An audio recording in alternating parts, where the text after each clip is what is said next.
Tonight we travel to southern Mesopotamia, where a forgotten creation story slept beneath collapsed walls for more than 4,000 years. In the middle of the 19th century, archaeologists began opening the ruined cities of ancient Iraq.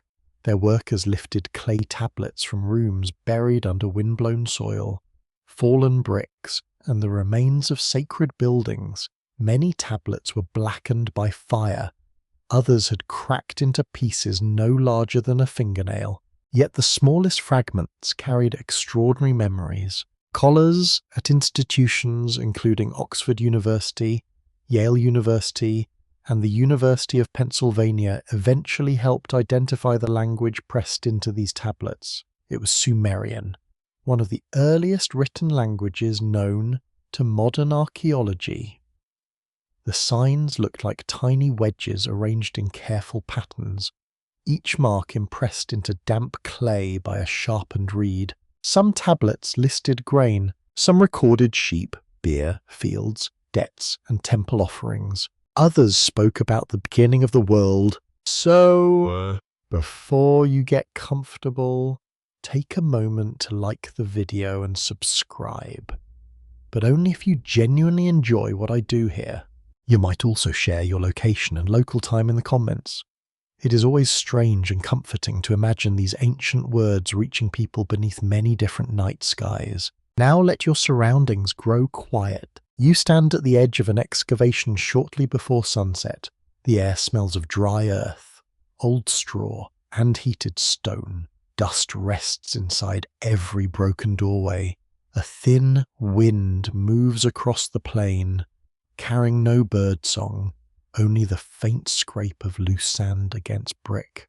Before you lies the ruin of Nippur, one of the great sacred cities of Sumer. More than a century ago, teams connected with the University of Pennsylvania excavated thousands of tablets here. Nippur was not always the largest or wealthiest city, but it possessed something more enduring. It was regarded as the holy city of Enlil, a divine ruler associated with wind, authority, and the ordering of the world. Kings came and went. Nippur remained sacred within its temples. Generations of scribes copied hymns, royal records, rituals, myths, and school exercises. Young students practiced difficult signs on soft clay, perhaps under the impatient gaze of older teachers.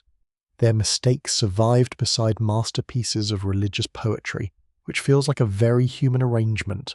One damaged tablet might contain a hymn to a god, another might contain a badly written list of fish. Ancient education was not always majestic. Among these collections, scholars discovered pieces of stories describing creation, divine birth, and the first organization of existence. There was no single Sumerian book of creation arranged like a modern volume. Instead, the story appeared in fragments scattered across different compositions. A line preserved in one city might echo another line found hundreds of miles away. A divine name might appear clearly on one tablet but vanish into a broken edge on another. Creation was not presented as one simple event.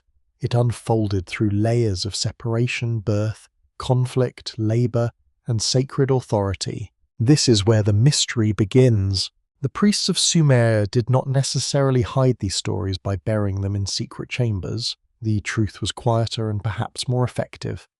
Sacred knowledge remained inside institutions that few ordinary people could enter, read, or understand. Literacy demanded years of training. Clay tablets had to be prepared, inscribed, dried, stored, and interpreted. Religious texts were often written for temple specialists, singers, ritual officials, and educated scribes. A farmer working beside an irrigation canal might know the names of the gods, yet never see the tablets describing their deepest origins. Knowledge lived behind walls. You can picture those walls rising from the plain, thick and pale beneath the sun. At the center stood the temple platform, rebuilt again and again over older foundations. Each generation laid new bricks above the sacred remains of the last. The past was never removed completely. It was covered, Archaeological layers at Sumerian sites confirm this slow rebuilding. Temples could remain in the same sacred location for centuries, even when their walls changed shape. Beneath each new floor rested earlier rooms, earlier offerings, and earlier ideas about how the divine world touched the human one. At Eridu, excavators uncovered a long sequence of temple buildings constructed one above another. The earliest levels were modest, while later structures became larger and more formal. This physical growth mirrors the rise of organized religion in southern Mesopotamia, although scholars continue debating exactly how power, ritual, and community developed together. Perhaps the temple began as a shared house for a local god. Perhaps it became the center of administration only gradually. Perhaps both processes were inseparable from the beginning. As darkness approaches, you imagine oil lamps appearing inside narrow chambers. Their flames bend when a door opens. Wax smoke and burnt oil gather beneath the ceiling. A priest washes his hands, adjusts a woolen garment, and enters a room where offerings wait before a divine statue. The statue does not represent the god merely as decoration. For worshippers, it could become the god's earthly presence after ritual preparation. It was dressed, washed, fed, entertained, and carried during festivals. Temple records confirm that enormous systems of labor supported these sacred households. Bread was baked for the gods, beer was poured for them, music softened their evenings. There is a peculiar intimacy in this arrangement. The immortal powers who shaped mountains and rivers also required meals, clothing, furniture, and attentive servants. Their temples resembled palaces, while their priests behaved like officials managing an invisible royal court. The arrangement also carried a warning: if the gods needed service, humanity had obligations. The creation stories preserved by Sumerian scribes repeatedly return to questions of work and order. Why do canals require constant clearing? Why must fields be measured? Why do people kneel before temples? Why does life seem arranged around duties that began before anyone can remember? The answers were not offered to everyone equally. A temple singer might hear one version during a festival. A senior priest might learn a more complicated ritual explanation.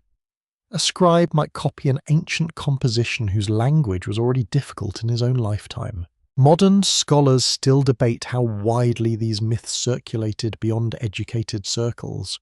Oral storytelling almost certainly carried religious ideas through markets, homes, workshops, and evening gatherings.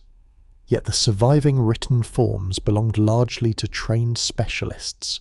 This difference matters. A story spoken aloud changes with every voice. A story pressed into clay can remain still for thousands of years, although even clay breaks, burns, and loses its edges. You lower your gaze toward a fragment resting in the dust. Several lines are missing.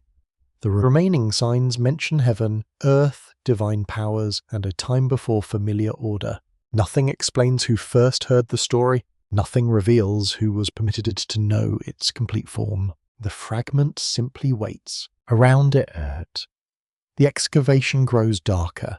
The workers have gone. The distant desert cools beneath a violet sky. Somewhere below your feet, unopened rooms may still contain tablets untouched since the last doors collapsed. Long before recorded history became a phrase used by modern scholars, the Sumerians imagined ages beyond human memory. Their gods existed before cities. Their powers moved through darkness before kings received their crowns. And within the broken lines, creation does not feel like a cheerful beginning. It feels like a secret remembered imperfectly. The temple rises above the city like a pale mountain, made up of human, and its outer walls catch the first light of morning, turning the mud bricks gold. Below, narrow streets begin to stir. Donkeys shift beneath woven loads. Potters open their workshops. Bakers lift warm loaves from clay ovens while smoke gathers under reed roof. The city belongs to ordinary people. The highest rooms do not. You move through a broad courtyard where the paving stones remain cool beneath your feet. Servants carry baskets of dates, flour, onions, and wool. Temple officials inspect each delivery with careful eyes. Nothing enters without being counted. Records confirm that major Sumerian temples controlled fields, herds, workshops, and labor teams. They were not quiet places of prayer separated from daily life. They functioned as powerful institutions where food, land, ritual, and authority met beneath one roof.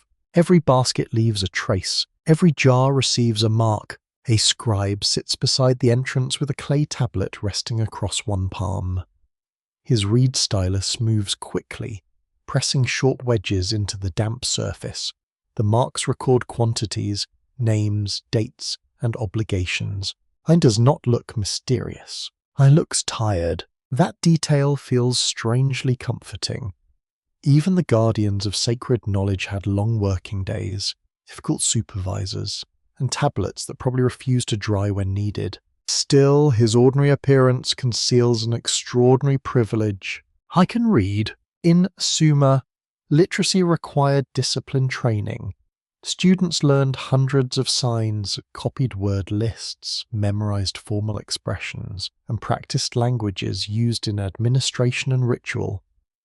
Schools connected with scribal culture trained the people who could preserve a command, calculate an offering, or reshape an ancient myth. Most citizens lived outside that world.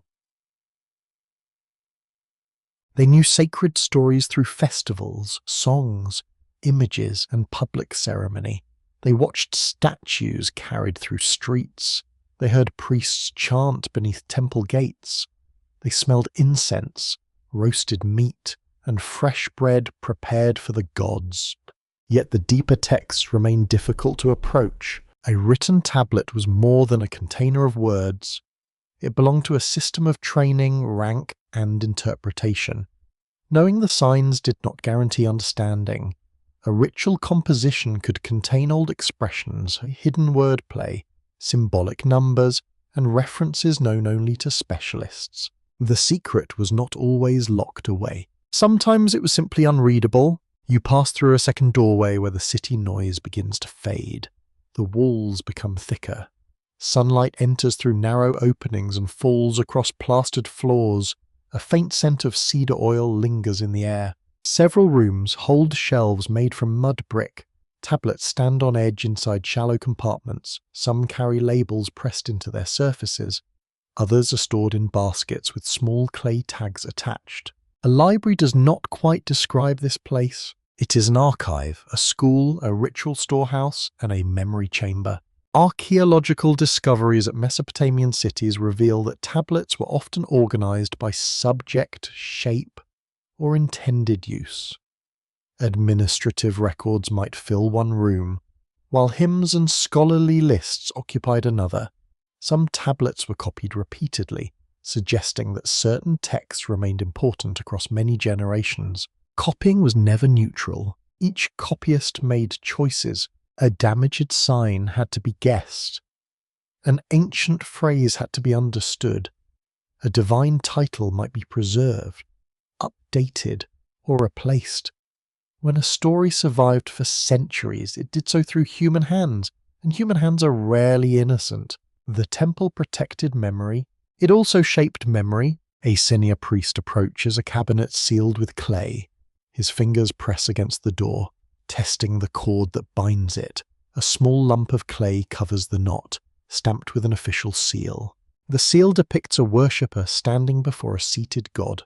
Its image is tiny. Its authority is not. Slender seals served as signatures, symbols of rank, and tools of control rolled across wet clay. They created continuous scenes filled with gods, animals, attendants, and sacred objects.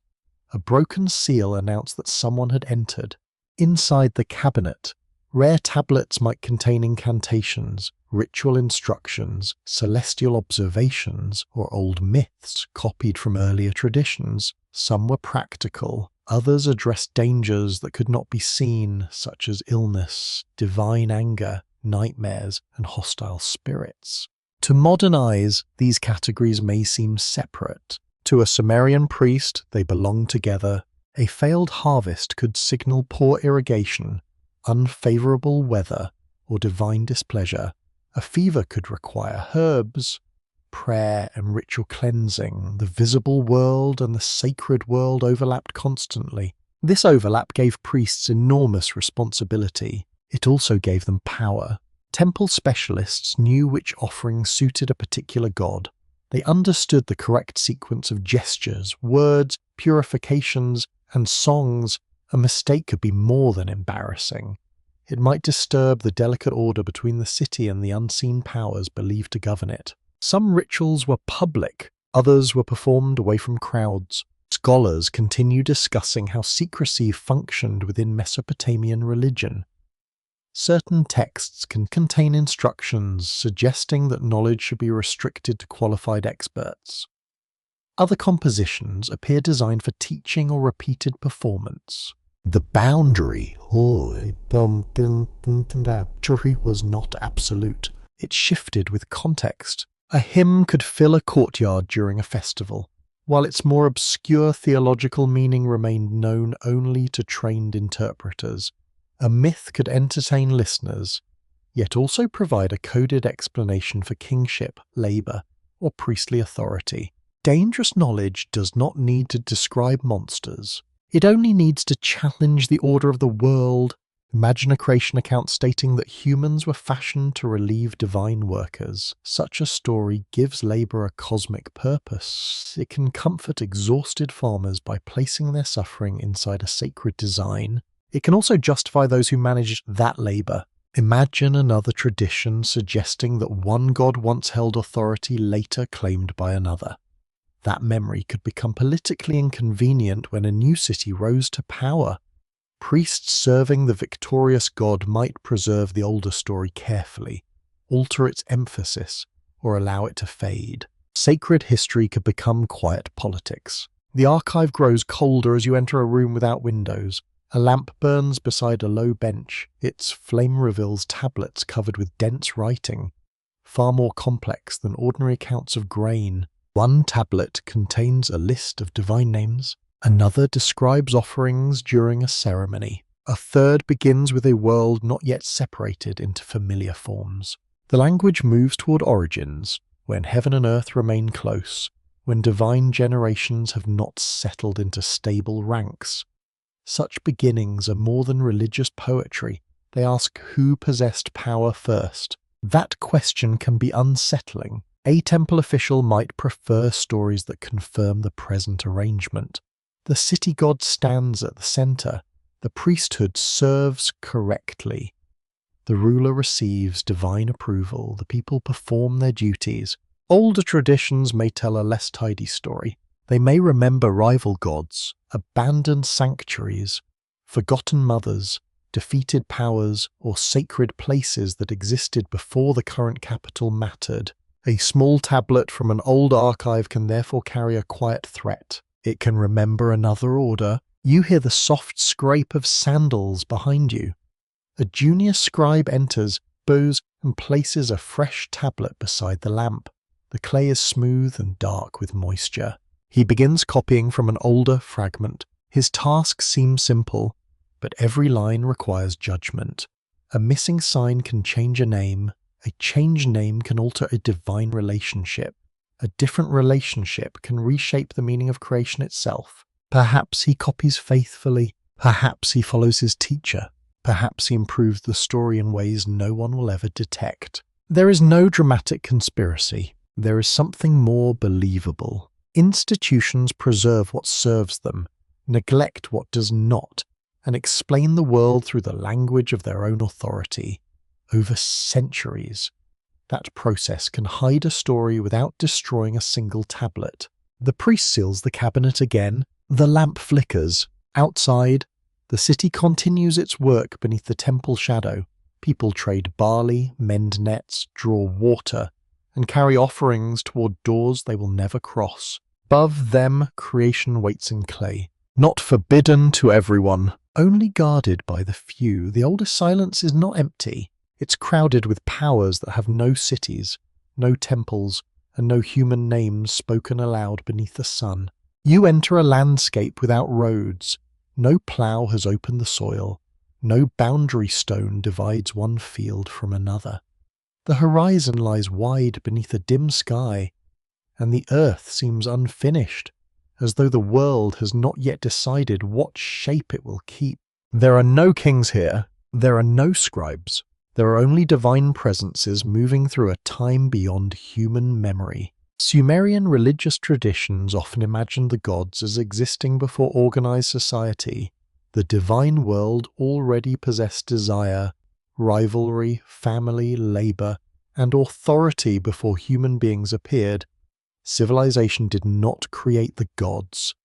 In these stories, the gods created the conditions that made civilization possible. That difference changes everything. The first rulers are not mortal. They do not inherit crowns from fathers whose names appear on monuments. Their authority belongs to the structure of existence itself. Sky, earth, water, wind, fertility, and darkness are not merely natural forces. They are living powers with relationships, intentions, and ancient claims. Your mind drifts across a plain covered by shallow water. Reeds stand in black pools. Insects stir above the surface. The air carries the smell of mud, salt, and distant rain, far beyond sight. Rivers wander without embankments, spreading into marshes where land and water refuse to remain separate. Southern Mesopotamia was shaped by this unstable meeting of river, marsh, and desert. Archaeological research shows that early communities survived by learning to manage water through canals, dikes, and shared labor, yet the natural world never became entirely obedient. Flooding could nourish fields. It could also erase them. The Sumerian imagination placed divine authority inside this uncertainty. The world was not a machine running Seno. It was a household governed by powerful beings whose decisions could bring abundance, drought, illness, victory, or ruin. A farmer might watch storm clouds gather and wonder which god had turned toward the city. A shepherd might hear thunder beyond the hills and sense a quarrel among powers older than any ruler. A priest might study the same sky and search for meaning in its shifting signs. The gods were everywhere, but they were not equal. Some belonged to great cosmic regions. Others guarded cities, crafts, canals, doorways, or family lines.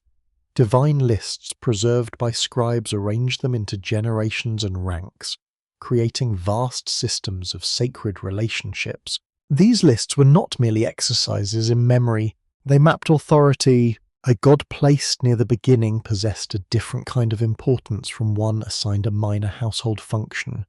Genealogy could justify command. Marriage could unite competing traditions. A divine child could connect two regions or explain why one city honored several powers at once. The universe resembled a royal court before any human palace copied it. That may be the quiet heart of the story. Human kingship appears as an earthly reflection of an older arrangement. Thrones, councils, messengers, servants, decrees, and gifts already exist among the gods. Mortal rulers do not invent authority. They imitate a sacred order believed to precede them. Records from later Sumerian cities describe kings receiving legitimacy through divine favor. A ruler might build a temple, restore a canal, or dedicate a statue to demonstrate that the gods had approved his reign. Yet the oldest myths do not always present divine order as peaceful. Power must be arranged, names must be assigned, regions must be claimed. One god receives the sky, another governs the earth, another controls the fresh waters beneath the ground, another commands the storm or protects the fields. Such divisions sound orderly when written in a list. Within a story, they can feel like the settlement of an ancient struggle. Scholars disagree about how closely these divine hierarchies reflect political changes among Sumerian cities. Some interpret the rising importance of particular gods as evidence of shifting regional power. Others warn that myth does not simply mirror politics, since religious traditions can preserve older ideas long after political conditions change. The debate remains open. A city may exalt its own god without inventing every detail of that god's past. Priests could inherit traditions far older than their institutions, then adapt them carefully to new circumstances. In one sanctuary, a local deity might be described as the child of a greater god. In another, the same deity could appear almost independent. The contradictions were not always corrected. Ancient religion could hold several truths at once. That flexibility feels strange to a modern mind trained to seek one official version. Sumerian stories often survive as overlapping accounts rather than a single fixed doctrine. Different compositions emphasize different divine figures, different moments, and different reasons for creation. The result is not confusion, it is a layered memory. For a moment, it feels as though you are listening to several storytellers speaking from distant rooms. One voice begins with heaven and earth joined together. Another begins with primeval waters. A third speaks of divine generations emerging from darkness. None offers the complete map. Each preserves a route through the unknown. A quirky detail appears within this vast sacred system. Some divine beings could possess extremely narrow responsibilities. Mesopotamian traditions included powers connected with specific tools, foods, professions, and bodily functions. The sacred world was so crowded that even ordinary tasks might have divine supervision. A gate had its guardian. A brick mold could possess ritual importance. A brewing vessel might belong to a goddess. Apparently, eternity required excellent administration. This divine bureaucracy made the world understandable. Every force had a name, and every name suggested a relationship that priests might address through prayer, offering, or ritual. Yet naming also created control. Power entered a list. It could be ranked. Once ranked, it could be placed beneath another. The work of theology resembled the work of government, arranging a complex world into an order that could be remembered and managed. Some goddesses appear as distant cosmic rulers, others behave with startling familiarity. They feast, sleep, become jealous, make alliances, and complain about work. Their immortality does not free them from personality. This may explain why their stories endured. A perfectly calm universe offers little comfort to people living beside unpredictable rivers. A universe governed by temperamental beings feels dangerous, but it also feels negotiable. A god may be persuaded, a goddess may be honored, a divine decision may be softened through proper ceremony. The temple becomes a place where uncertainty receives a language. You stand beneath a sky that has not yet been separated from the earth. The darkness above seems close enough to touch. There is no human voice, yet movement passes through the unseen world. A council gathers. Ancient powers take their places. Some possess names later carved into thousands of tablets. Others remain shadows at the edges of surviving stories. Their relationships form the first structure, long before walls rise or canals divide the fields. In this sacred timeline, civilization begins as an idea among gods. Seas exist first as divine intention. Kingship waits like an object stored in heaven. Humanity has not entered the scene, and nothing in the darkness suggests that people will stand at its center.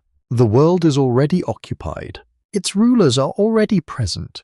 They possess their own burdens, ambitions, and disputes. Creation does not begin with humanity receiving a home. It begins with an ancient order preparing to use one.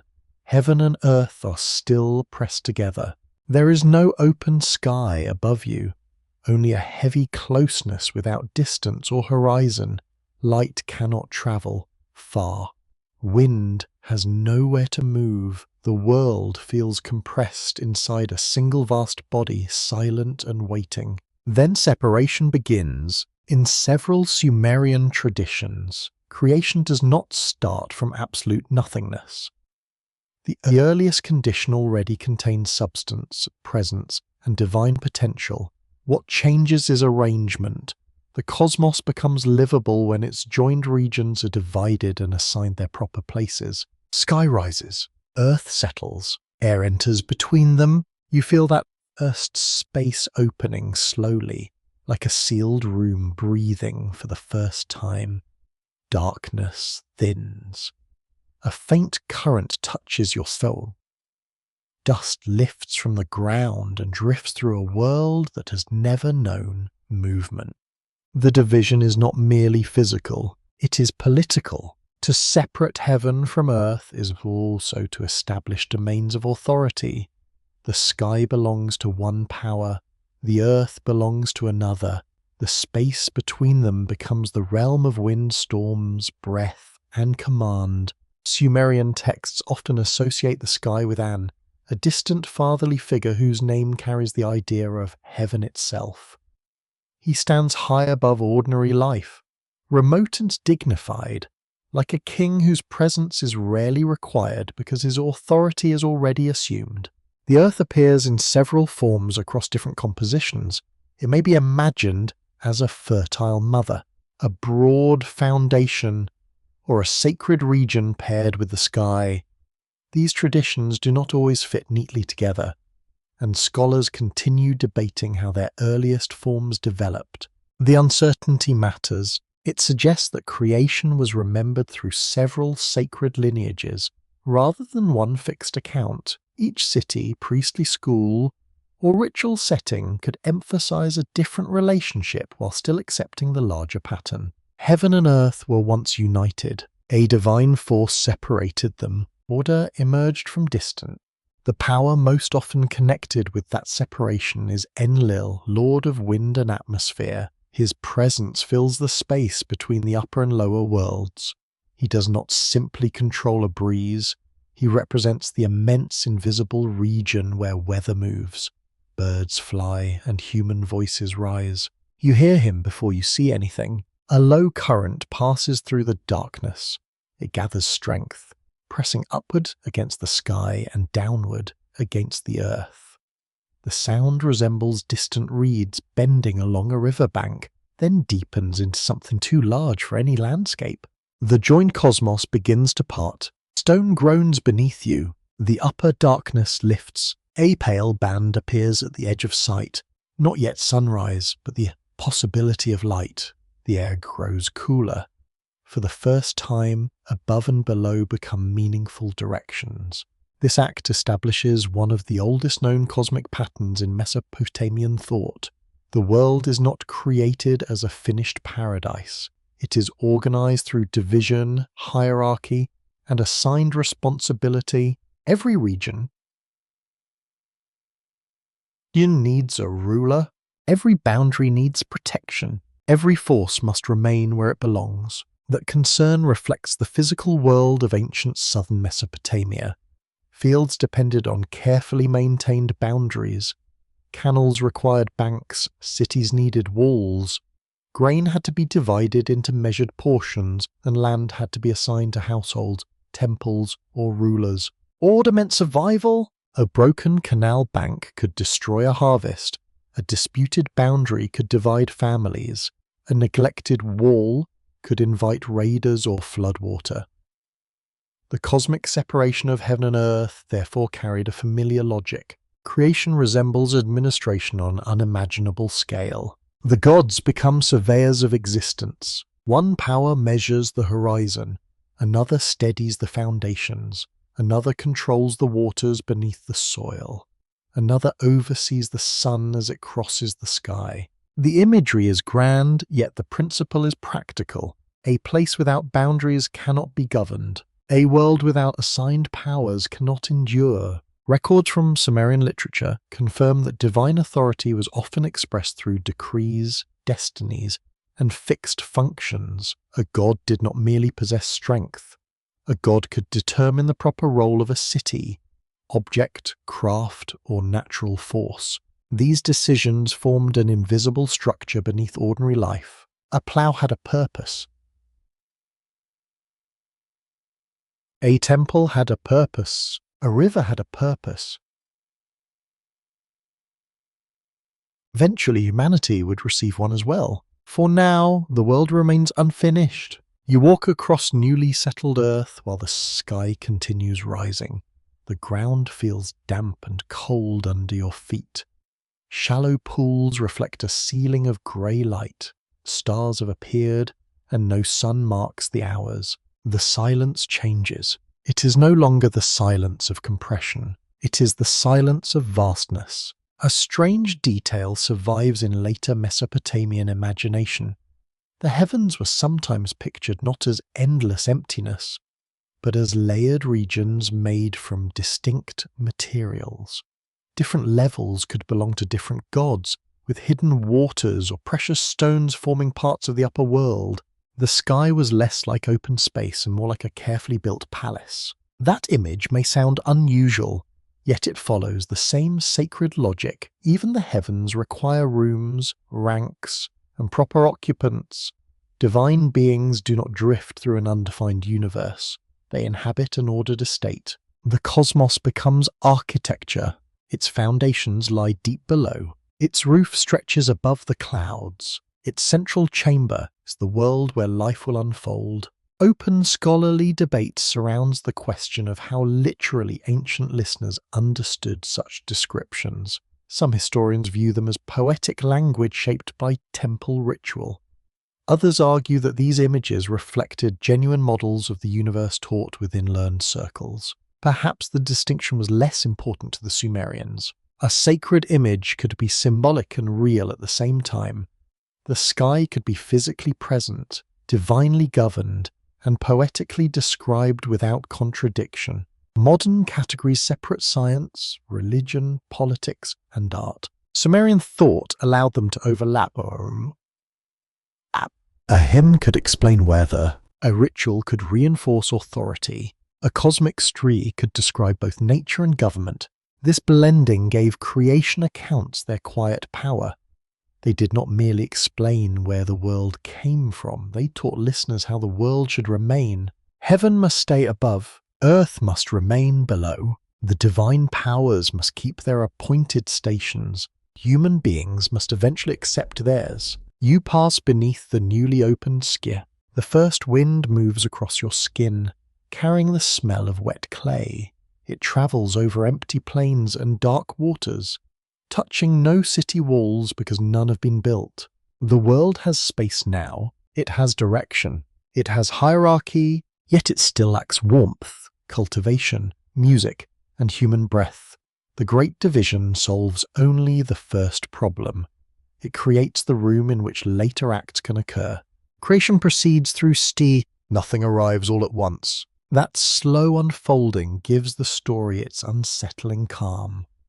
The gods do not create from sudden generosity. They construct a system, region by region, function by function, until every part stands ready for use. Above you, heaven holds its distance. Beneath you, earth bears its weight. Between them, wind moves freely, carrying the first sign that the universe has begun to work. The separation is complete. The purpose remains hidden. Beneath the earth lies another world.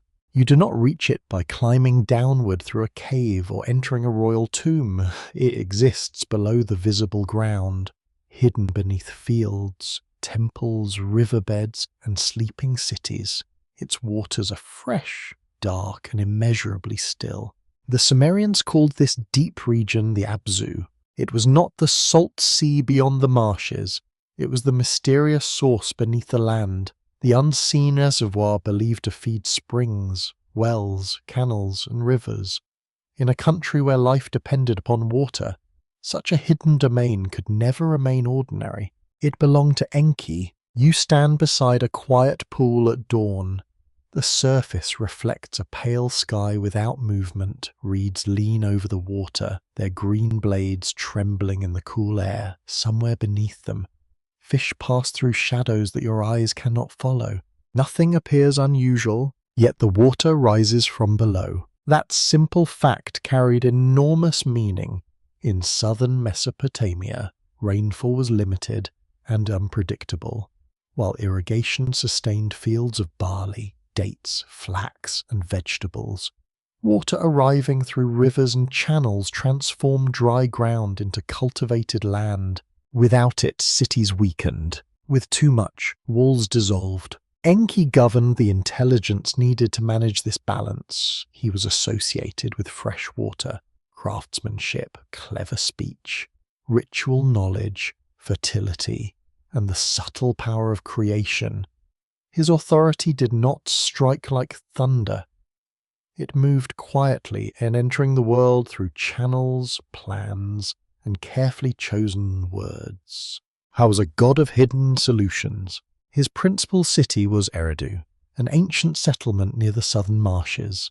Excavations there revealed a long sequence of sacred buildings raised upon the same location across many centuries.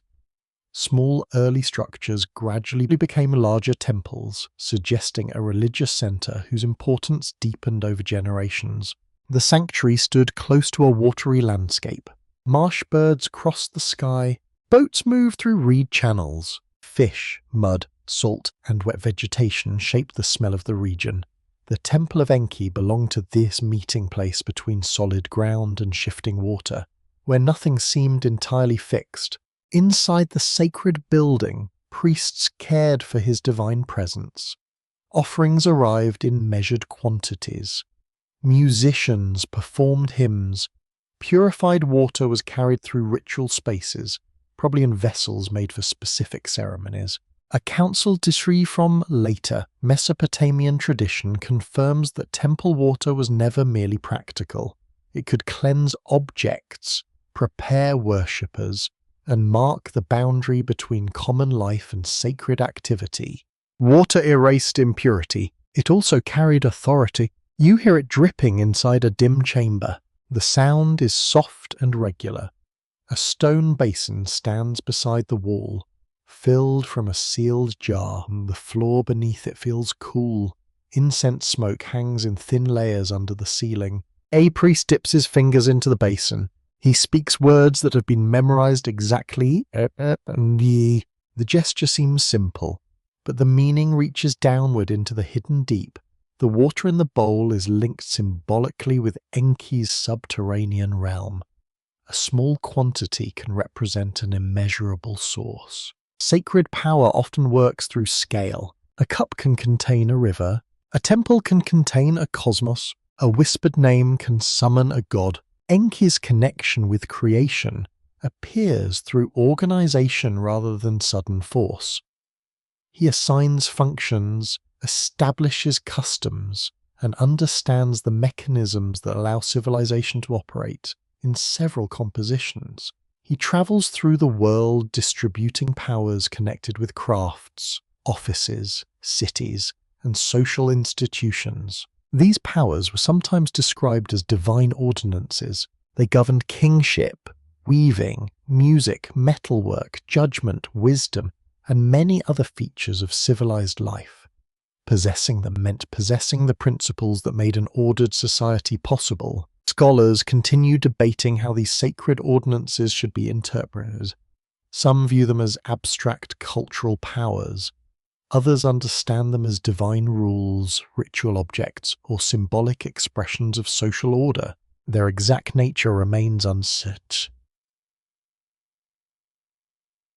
Their importance does not. Enki is repeatedly presented as someone who knows where these powers belong.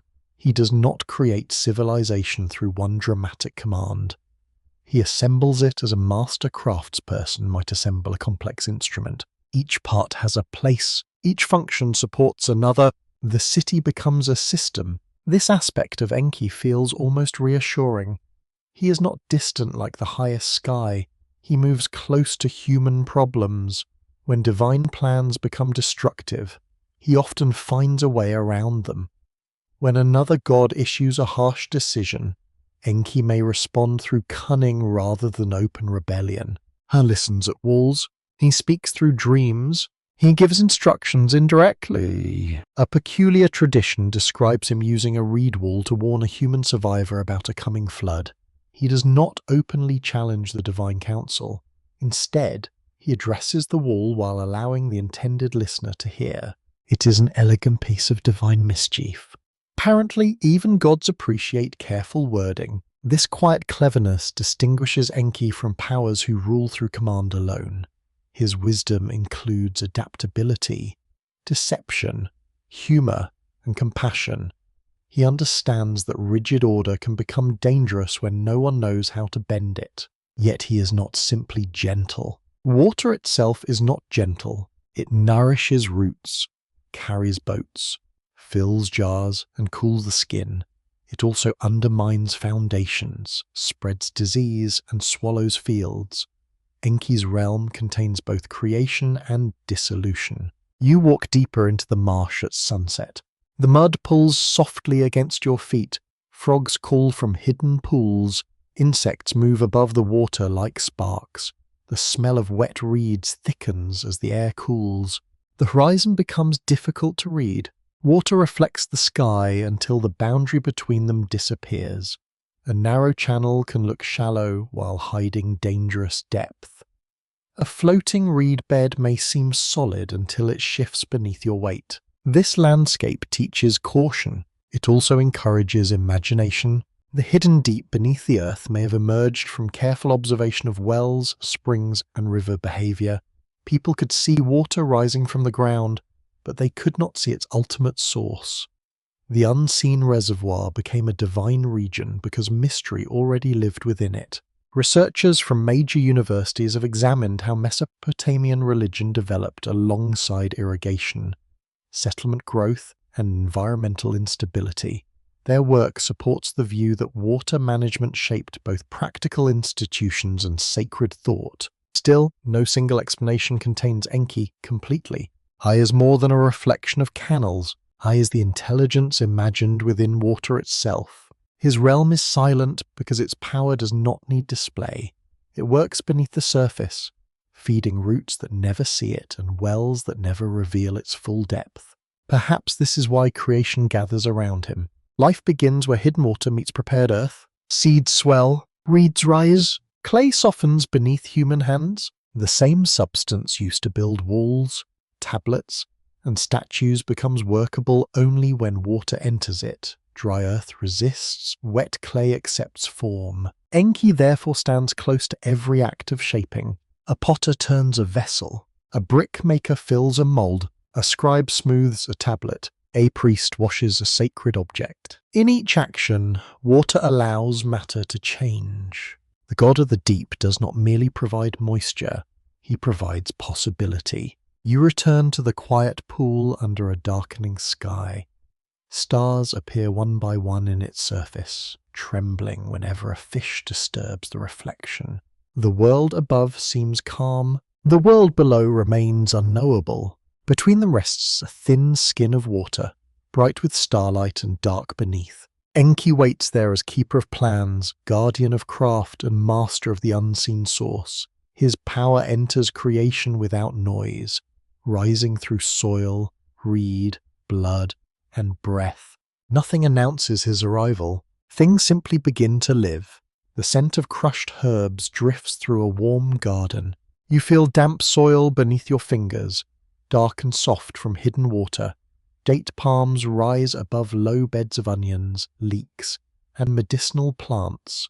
Bees move lazily between small flowers while sunlight rests upon irrigation channels. This is not wilderness. Someone has arranged it. The rows are measured, the banks repaired, and each plant occupies a place chosen for its usefulness. Here, creation feels less like a command spoken across emptiness and more like patient work performed close to the earth. Within Sumerian tradition, the power of birth often belongs to a great mother figure associated with mountain, fertility, pregnancy, and the shaping of living bodies. She appears under several names and titles, including Ninhursag, a name often understood as Lady of the Mountain. Her identity changes between composition. Her purpose remains immense. She stands where soil becomes flesh. The mountain in her title may seem distant from the flatlands of southern Mesopotamia, yet mountains held powerful meanings for people living across broad alluvial plains. They were places of origin, sources of rivers, distant homes of valuable stone, and mysterious regions where heaven seemed to touch earth. A goddess linked with mountains carried ancient authority, so belonged to the high places where life descended into the lowlands. You picture her walking through a garden bordered by reeds. Her feet leave shallow impressions in the wet ground. She pauses beside a clay bank and presses one hand against its surface, testing its texture as a potter might examine prepared material. The clay yields. It remembers the pressure. That simple response lies near the heart of the Sumerian imagination. Clay was everywhere in southern Mesopotamia. It formed houses, ovens, storage jars, writing tablets, children's toys, divine figurines, and city walls. People lived inside clay. They recorded their names upon clay. When they imagined human bodies being shaped, clay offered an obvious and intimate material. Researchers from the University of Pennsylvania and Oxford University have studied thousands of Mesopotamian tablets that connect birth, divine craftsmanship, and earthly substance. The surviving compositions differ, yet many share the idea that humanity emerges through deliberate formation rather than accidental appearance. Creation resembles skilled labor. The goddess does not wave away difficulty. She kneads, measures, prepares, and brings form from material that would otherwise remain shapeless. A birth goddess may work beside other divine powers, especially Enki, whose wisdom and waters make transformation possible. In some traditions, divine beings propose different human forms, and the resulting bodies reveal both the uncertainty and creativity of the process. The story does not present life as a flawless design completed without effort. It includes experiment. That detail feels unexpectedly modern, although the ancient meaning remains its own. The gods can plan, yet creation still requires testing. Bodies must be shaped for particular tasks. Strength, fertility, speech, and movement must somehow enter clay. The physical world imposes limits, even upon divine intention. A quirky episode from one Sumerian composition describes a feast where Enki and a mother goddess drink heavily and begin creating people with unusual physical conditions. Each person receives a place within society through Enki's judgment. The scene is strange, compassionate, and slightly uncomfortable. Even divine banquets can produce administrative problems. Yet the tale carries a serious idea. Human variation is not outside sacred order. Bodies that differ from an expected form still belong within the structure of society and receive functions recognized by the gods. Modern scholars debate how this passage should be understood. Some read it as an early reflection on disability and social inclusion. Others emphasize its theological purpose, showing that divine wisdom can assign meaning even when creation appears imperfect. No interpretation settles every question. The text remains both playful and solemn. You hear laughter fading inside a distant hall. Cups rest overturned beside platters of dates and bread. The divine creators examine what their hands have produced, not with cruelty, but with the weary attention of craftspeople facing unexpected results. Creation contain mistakes. Order must include them. This is a quieter vision than a perfect world, ruined only later. Imperfection appears within the making itself, woven into the first shaping of human life. Perhaps the ancient scribes recognized something obvious. No field grows evenly. No child is identical to another. No body escapes weakness forever. The goddess of birth would have known this better than any distant ruler. Her authority belonged to the dangerous threshold between non-existence and life, where outcomes could never be guaranteed. Birth in ancient Mesopotamia was attended by hope, fear, ritual, and practical knowledge. Women relied upon experienced attendants, family support, protective amulets, herbs, prayers, and incantations. A successful delivery could feel miraculous. A difficult one could feel like a struggle between hidden powers. Clay figurines and written rituals reveal how seriously Mesopotamian communities treated protection during pregnancy and childbirth. Specialists invoked divine mothers, healing figures, and protective beings to guard both woman and infant. The process of creation was never distant mythology. It repeated inside every household. You enter a small room, lit by an oil lamp. A woman breathes slowly upon a low stool while attendants warm water and arrange folded cloth. Herbs release a bitter scent when crushed in a bowl. An older woman whispers a protective formula. Outside, relatives wait without speaking. The goddess is not visible, yet everyone acts as though her hands might enter the room at any moment. Within this sacred understanding, the human womb becomes another workshop of creation. Blood, water, breath, and flesh gather according to mysteries no scribe can fully explain. The mother goddess watches over the shaping.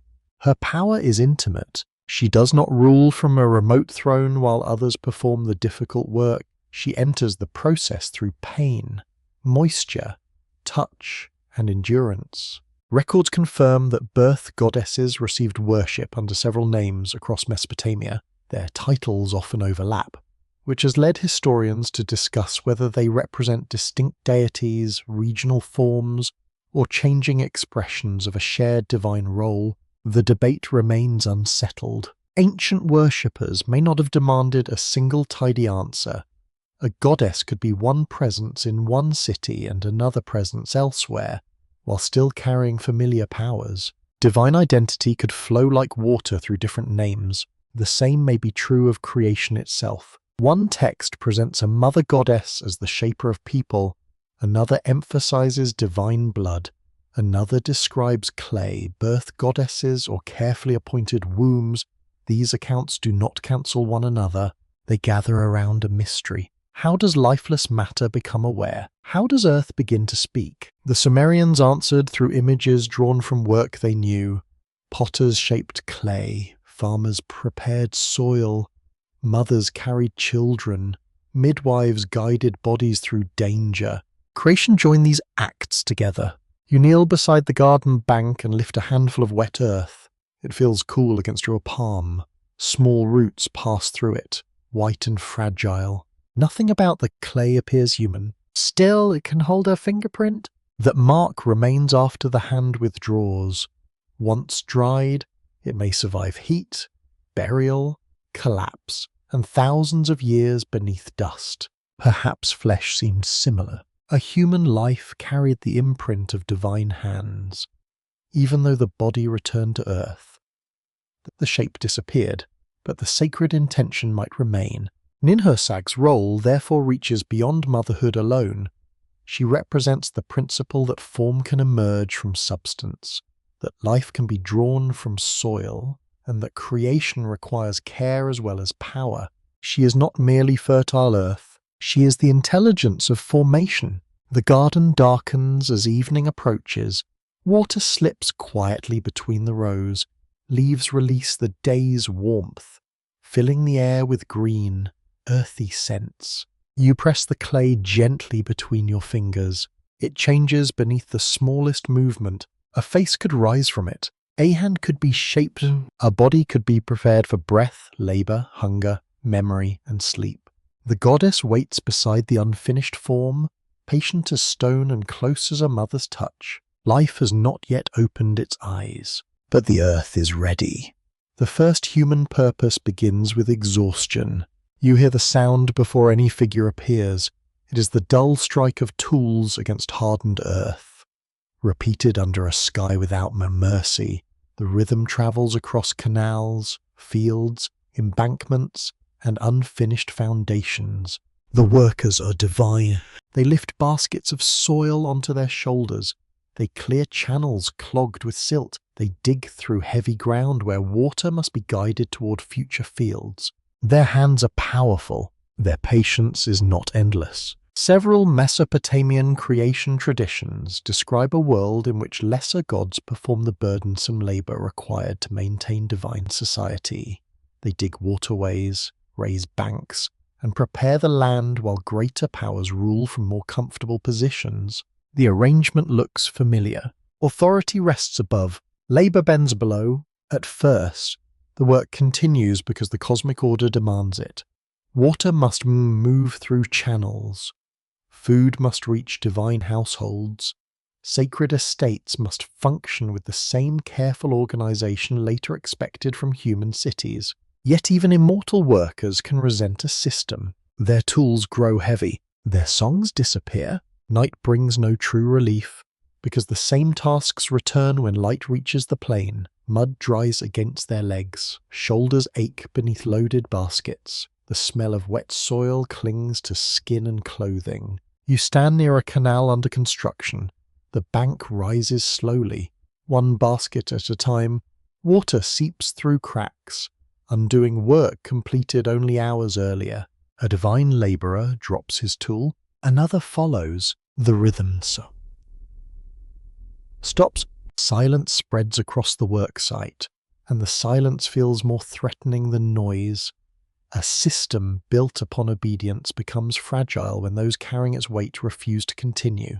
The lesser gods gather in anger. Some accounts describe them surrounding the residence of a leading deity during the night. Their tools are broken or burned.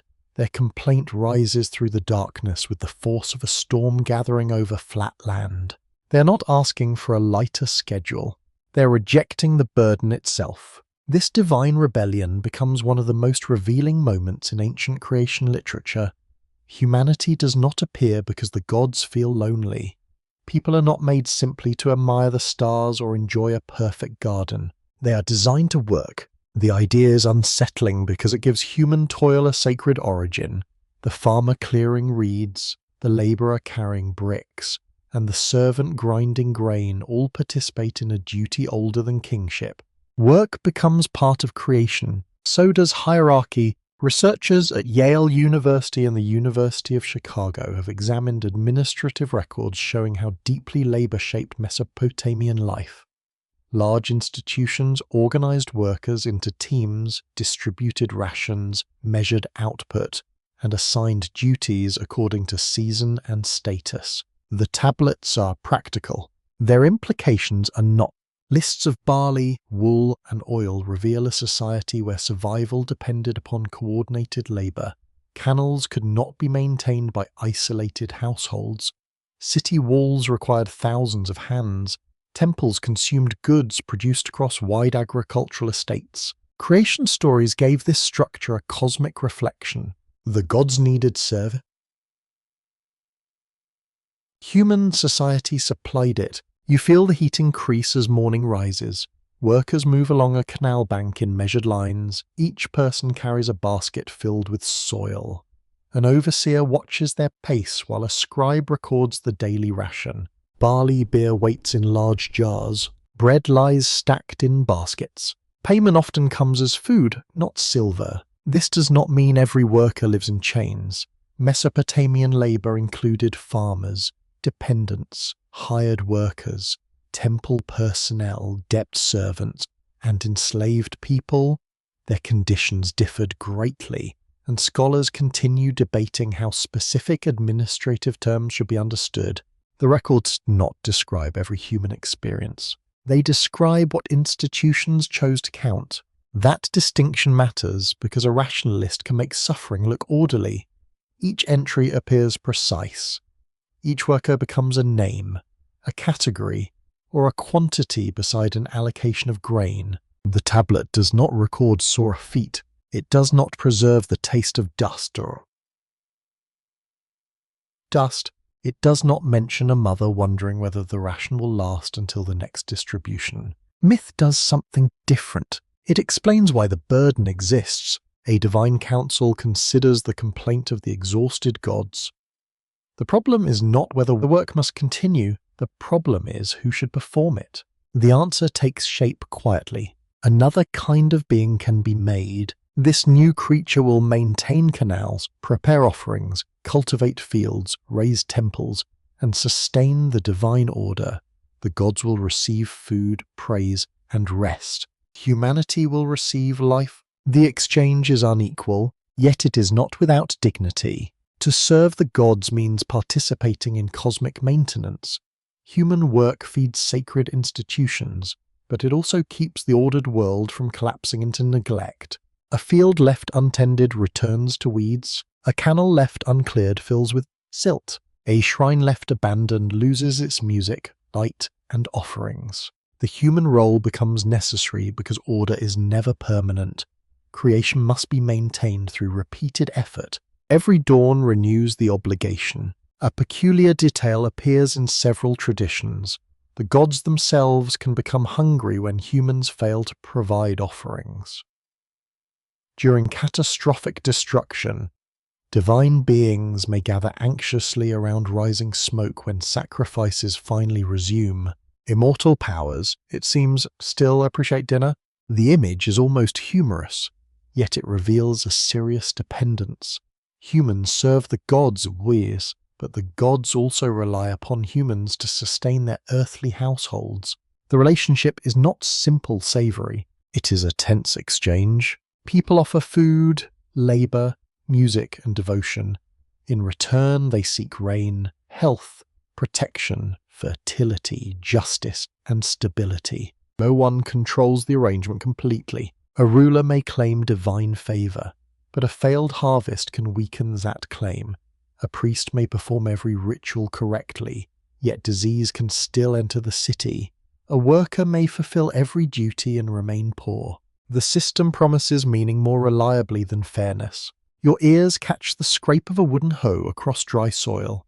A laborer pauses beside an irrigation channel and looks toward a distant temple rising above the city. From this distance, the sanctuary appears beautiful. Its painted walls shine in the sun. Its highest platform seems almost weightless against the blue sky. The laborer knows better. He knows the weight of every brick. He knows how many baskets of mud were carried upward. He knows how much grain was collected to feed the crews. Sacred beauty rests upon measured human effort. Perhaps the creation story justified that burden. Perhaps it also preserved a memory of resentment. Open scholarly discussion continues around this tension.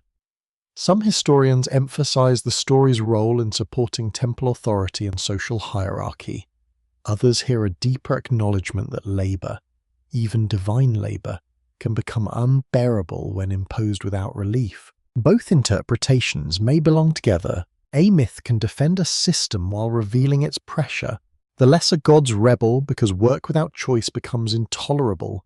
Humanity is created to solve their crisis, yet people inherit the same burden in another form.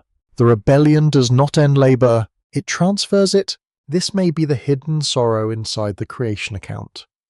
Human existence begins as an answer to someone else's exhaustion. You watch the divine workers place their tools upon the ground, their shoulders straighten, their anger begins to cool because a new plan has entered the council. They will rest, another being will dig, another back will bend beneath the basket, another voice will sing while clearing mud from a canal beneath the burning sun. The human purpose has been decided before any human can object. Life will be given with obligation already attached. The first breath will arrive carrying a duty. The clay waits inside a shallow basin. It is dark with water, smooth beneath the hands, and heavy enough to hold any shape pressed into it. A birth goddess kneels beside the mixture, while other divine figures gather in silence. Something is still missing. Earth can form a body. Water can soften it. Neither explains how the body will think, remember, obey, dream, or fear. The ancient story reaches for a darker answer. A god must die. In several Mesopotamian traditions, humanity is created from clay mixed with the substance of a slain divine being. The surviving accounts differ about his name and role, but the central image remains deeply unsettling. Human life begins through sacrifice. The divine council does not choose its victim casually. The selected god is connected with intelligence, rebellion, or the planning that disturbed divine order. His death resolves one crisis while creating something entirely new. You hear low voices inside the chamber. No wind enters. Oil lamps burn steadily along the wall, casting yellow light across bowls, tools, and folded cloth.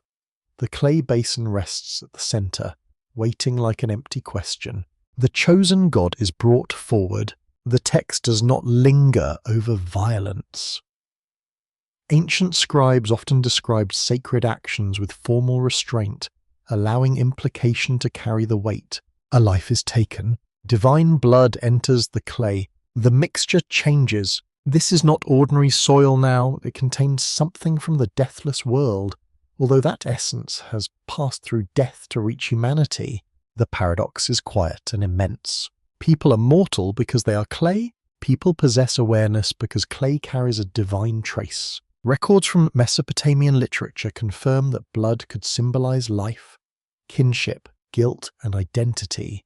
In creation stories, it provides the living element that earth alone cannot supply. The body comes from below. Consciousness comes from above. Human beings therefore belong fully to neither realm. You press your fingertips against the mixture. It feels cool, but the texture is different now. The clay seems almost warm beneath the surface, as though a faint pulse has entered it. The goddess begins to knead. She folds the darker substance through the earth until no separate streak remains.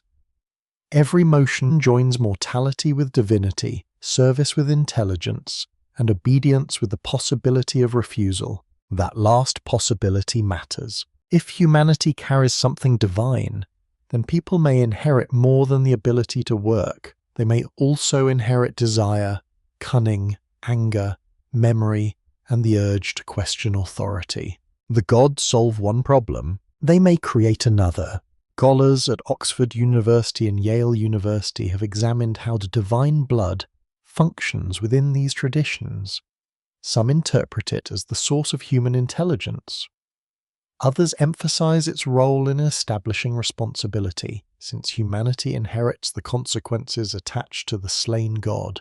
The debate remains unresolved. The story may be explaining why people are clever. It may also explain why people are troubled. A body made only from earth might labor without protest. A body carrying divine awareness can recognize injustice, imagine alternatives, and remember pain. Consciousness becomes both gift and burden. You picture the first human mind opening inside darkness. There are no words yet, only sensation. Pressure, warmth, a distant rhythm. The forming body feels hands shaping its limbs, smoothing its face and opening the space where breath will enter. It cannot understand what is happening. Still, something within it waits to understand. A curious fringe interpretation claims that the divine element represents lost knowledge about biological engineering. This idea remains outside accepted scholarship and relies upon modern concepts imposed upon ancient symbolism. The tablets speak through mythic language. They do not describe laboratories, yet the image continues to attract speculation because it presents humanity as a deliberate hybrid shaped from earthly matter and a non-human essence. Even without modern theories, the ancient idea is startling enough. Humanity is mixed. You are neither simply animal nor fully divine. You hunger, tire, age, and return to dust. Yet you also compose songs, calculate stars, build cities, and ask what existed before creation. The contradiction lives inside every person. Perhaps Sumerian priests found this contradiction useful.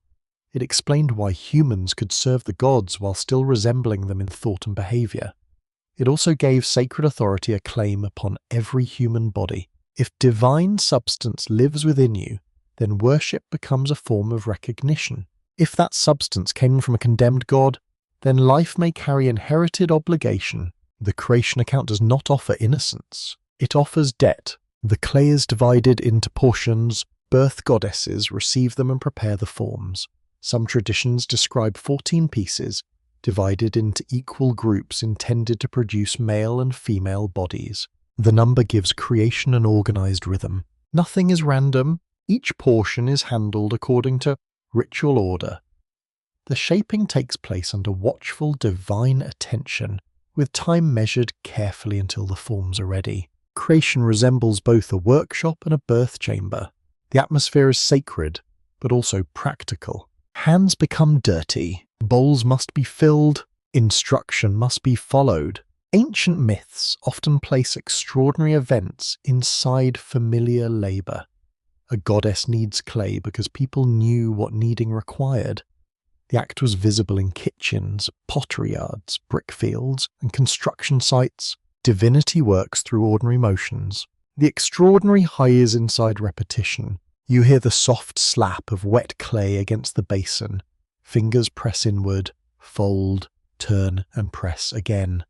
The rhythm continues until the mixture becomes uniform. No part remains untouched. Humanity cannot separate the divine element from the earth that carries it. This union may explain why people seek immortality while knowing they must die. The body remembers dust. The mind resists it. Kings build monuments because they fear disappearance. Parents name children because memory must continue somewhere. Scribes press words into clay because thought refuses to vanish quietly. The material of the body and the material of writing become the same. That connection is difficult to ignore. A clay tablet can break, yet its fragments preserve a voice. A human body perishes, yet descendants, buildings, and stories carry pieces of its presence. Clay is fragile. Clay also endures. A strange theological problem enters the room. If humanity contains divine blood, does killing a person disturb something sacred? Mesopotamian law treated people unequally according to rank, status, and circumstance. Still, life carried religious significance. Bloodshed could pollute land, anger gods, and demand compensation or ritual response. The creation myth may stand behind that anxiety. Human blood is not merely human, it echoes an older sacrifice. A violent death can open the first wound. The chosen god's identity varies across later traditions, and this uncertainty has encouraged continuing scholarly debate. Some texts connect him with wisdom, others associate him with rebellious planning. His name may change because different scribal communities reshape the story for their own theological systems. What remains constant is function. One divine life is transformed into countless mortal lives. His individuality disappears. His essence spreads through humanity. This is creation through loss. The gods do not produce life without cost.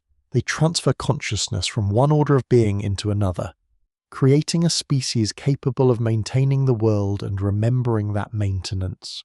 Perhaps this is why human beings feel divided. You work, yet you dream of freedom.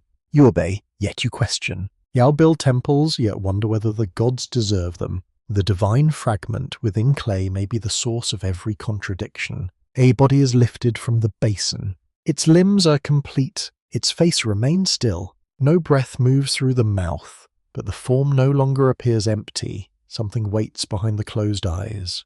The goddess supports the head with one hand. Around her, the divine council watches in Dramatized. Their solution has taken shape, but no one knows what this new creature will become. It may serve faithfully. It may learn too much. It may carry the memory of rebellion without knowing whose memory it carries. The clay darkens as the lamps burn lower. Water shines upon the unfinished skin. The room smells of earth, smoke, and something faintly metallic. Humanity rests between object and person. The body is complete. The secret ingredient has entered. Only breath remains. Breath enters the first mouth slowly. The chest rises beneath a thin layer of damp clay. Fingers curl, eyelids tremble under the watch of silent gods. Then the human opens its eyes. There is no memory of darkness, no understanding of the hands that shape the body, and no knowledge of the purpose already assigned to it.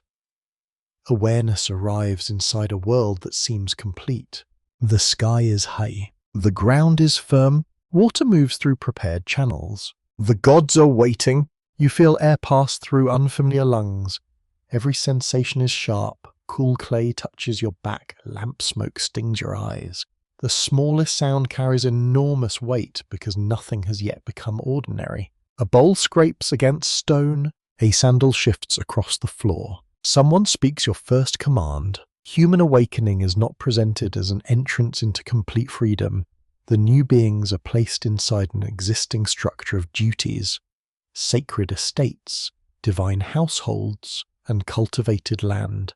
They do not choose the system. They inherit it. The first workers stand unsteadily while attendants wash clay from their skin. Water runs down their arms and gathers in shallow pools. Their bodies are vulnerable, softer than brick, warmer than earth, and already subject to hunger. That hunger becomes useful. A creature that must eat can be directed through rations. A creature that tires can be organized into shifts.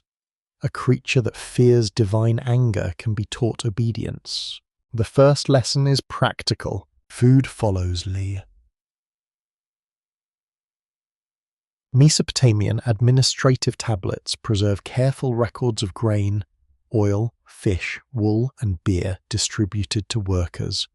These documents reveal systems where institutions measured both effort and survival with remarkable precision.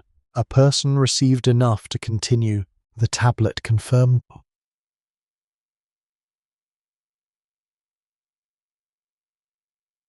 the amount. Nothing needed to be remembered, Kaini. You walk with the first labourers into the morning light. The ground is cool beneath bare feet, but the air already carries the promise of heat. Ahead lies a canal choked with reeds and black silt. Wooden tools wait on the bank. Baskets lie stacked beside them. Gods explain the beauty of existence. A supervisor points toward the mud. The workers enter the tip to the water. Their feet sink immediately. Mud closes around their ankles and pulls at every step. Reeds cut the skin. Insects gather above the surface while the sun climbs higher. The task seems simple. Clear the channel, yet each basket of silt reveals another layer beneath it. Water resists direction. The canal bank collapses where the soil remains weak. Progress must be repeated until the channel holds. This is how civilization begins in the body. Hands blister, shoulders harden. Breathing finds the rhythm of work. The first workers learn that survival depends upon cooperation. One person cuts reeds, another fills baskets. Others carry the mud upward and strengthen the embankment. No single body can control the water. A community can try. Researchers from the University of Chicago have reconstructed ancient irrigation systems through settlement surveys and environmental studies. Their work shows that canal maintenance required planning across households, fields, and institutional boundaries. Water joined people together. It also gave officials reasons to command them. Whoever controlled canal schedules could influence planting, harvest, and access to fertile land. A blocked channel might damage an entire district. A repaired one could enrich a temple estate. Labour therefore became both necessary and political. The workers may have created abundance, but administrators decided how that abundance moved. You hear a wooden clapper marking the pace. The sound repeats across the canal bank, sharp and dry. Each strike tells the line when to lift, turn, carry, and empty. The body learns obedience through rhythm. Work songs may have softened such tasks. Although many vanished without written preservation, voices could coordinate movement, measure time, and keep exhaustion from becoming silence. A melody turns effort into sequence. A repeated phrase makes another basket possible. Even now, labourers across many cultures sing when work must continue beyond comfort. The song does not remove the burden. It gives the burden a shape that can be carried. The first workers discover this quickly. One voice begins, others answer. The canal fills with human sound. A curious tradition suggests that certain tools possess divine connections and could receive praise within ritual compositions. The plough, mould, basket, and measuring rope were not always treated as lifeless objects. They participated in order. A tool could be honoured because it transformed wild ground into usable land. It extended the body and carried divine intention into soil. This gives the worker a strange position. The person is created to serve. The tool serves the person, yet both remain beneath the authority of the gods. The entire system descends in layers. Open scholarly debate continues over how early labour was organised in Sumerian settlements. Some historians emphasize temple control, while others argue that household, local communities, and kinship groups retained greater independence than older models allowed. The surviving records favor institutions because institutions produced records. Ordinary cooperation often left fewer traces. A canal could be cleared by the neighbors whose names never entered an archive. A family might manage its own field while still delivering grain to a temple. Human life was probably more varied than official tablets suggest. The clay records show order. They do not show everything. You leave the canal and follow a group toward a brick field. Workers mix mud with chopped reeds, kneading the mass with their feet. Others pack it into wooden molds and lift each shape into the sun. Rows of fresh bricks stretch across the ground. Each brick looks insignificant. Together, they become a wall. The sun performs part of the labor, drawing moisture from the clay until the blocks harden. Human beings prepare the material, but heat completes the change. This partnership with nature shapes every task. Water softens, sun hardens, hands arrange, time finishes. The workers raise storehouses, workshops, houses, and sanctuaries. Their bodies create spaces where grain can be protected, tools repaired, and divine statues sheltered. The city rises through repetition. One brick, one basket, one measured line. The first workers may not understand the full plan. They see only the wall directly in front of them. Above, officials study layouts, rations, and deadlines. The gods receive the finished structure. The workers receive another assignment. Yet something unexpected grows beside obedience. Skill. A person who shapes 10,000 bricks knows clay better than any distant ruler. A canal digger learns where water will break through. A weaver understands tension through fingertips trained by years of practice. Labor creates knowledge. Knowledge creates quiet power. The worker may stand low within the official hierarchy, but civilization depends upon abilities that cannot be commanded into existence instantly. They must be learned, repeated, corrected, and passed onward. Humanity becomes more than replaceable strength. It becomes experienced. You enter a workshop where copper glows inside a small furnace. The air tastes bitter with smoke. A craftsperson watches the color of the metal and judges the heat without touching it. Too little fire leaves the copper stubborn. Too much ruins the work. The craftsperson adjusts the bellows. The metal softens. No divine decree replaces this knowledge. It lives in the trained eye, the steady wrist, and the memory of previous failure. The creator servant becomes a creator. That development carries a quiet irony. Humans were formed to relieve divine labor, yet they begin shaping the world with methods of their own. They build objects not found in nature. They invent tools, patterns, songs, and solutions. The gods assign a role. Human ingenuity expands it. Perhaps this is why the first workers awaken into more than duty. They carry curiosity into every task. A better basket can hold more clay. A stronger brick can support a higher wall. A sharper tool can cut reeds faster. Small improvements accumulate. The city changes. The worker who was made to maintain order begins transforming it. Evening settles over the fields. The canal reflects a red sky. Mud dries upon tired legs while workers return toward low houses where cooking fires have begun to glow. They have completed the first day. Their backs ache. Their stomachs tighten with hunger. Yet the water now moves through the cleared channel, shining between strong banks. Tomorrow it will reach fields where grain can rise. The gods may claim the harvest. The priests may count it. The workers know whose hands open the path. Humanity stands beneath divine authority, but it is no longer silent clay. It has learned rhythm, cooperation, craft, and the difficult pride of making something endure. The first workers close their eyes. The city continues breathing around them. 7 figures rise from the water at the edge of dawn. Their forms are difficult to see clearly. Mist drifts across the marsh, softening the reeds and distant banks. The river surface glows beneath a pale sky, while something moves slowly through the shallows. You hear no footsteps, only water. The figures approach the shore-wearing shapes that later artists would struggle to explain. Some traditions picture them with garments resembling fish skins, their human faces visible beneath open jaws. Others present them more simply as ancient sages, wise beings sent to instruct humanity. They are called the Apkallu. Their arrival belongs to a strange region between mythology, sacred history, and learned memory. Mesopotamian scholars preserved lists of 7 primeval sages associated with the earliest kings, the first cities, and the transmission of civilized knowledge. They do not create humanity. They teach it how to become useful. This distinction changes the shape of the creation story.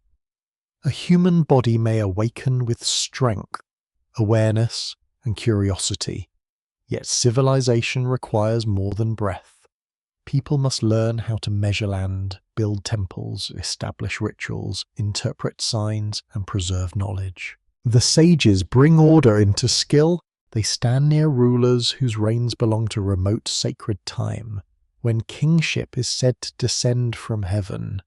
Each sage is paired with a king, suggesting that political authority and hidden wisdom were meant to work together. The ruler commands, the sage advises, the city grows between them. You follow the first figure along a bank covered with wet footprints. His robe glistens as though he has stepped from deep water, yet no mud clings to it. In one hand, he carries a small vessel. In the other, he holds something shaped like a cone. Later palace carvings will show similar beings making careful gestures beside sacred trees and royal figures. The meaning remains debated. Some scholars interpret the vessel and cone as ritual objects used for purification. Others suggest links with fertility, blessing, or symbolic protection. No surviving explanation settles the matter completely. The gesture remains frozen in stone. A fringe claim suggests the figures carry advanced devices from a forgotten civilization. This idea has no support in accepted archaeological research, yet it continues to attract attention because the objects look unfamiliar to modern eyes. Ancient ritual equipment often appears mysterious when its practical context has vanished. A bucket can become a machine. A cone can become a tool of impossible science. Sometimes uncertainty is enough to invite an entire lost world. The earliest sage is often connected with Eridu and the god Enki, master of wisdom and deep fresh water. This association places the sages within the same hidden realm from which sacred knowledge rises. They are not wild creatures of the sea. They are disciplined teachers. Their wisdom concerns the structures that separate a settlement from a temporary camp. They introduce plans, customs, ritual precision, and techniques that can survive across generations. A wall can be built by strength. A city requires memory. You enter a courtyard where workers gather around a marked foundation. Straight lines cross the ground, made with cords stretched between wooden stakes. The first stones are placed according to measurements that must remain exact. A sage watches without speaking. He adjusts one cord. The entire building changes. A small correction at the foundation determines whether walls will meet properly. Many months later, knowledge appears quietly, almost invisibly, inside the angle of a line and the distance between 2 points. Researchers at major universities have studied early Mesopotamian architecture, mathematics, and administrative systems, revealing a long development shaped by generations of human experimentation. No evidence shows these achievements arriving suddenly from supernatural teachers. Still, the myth expresses a powerful truth. Civilization depends upon instruction.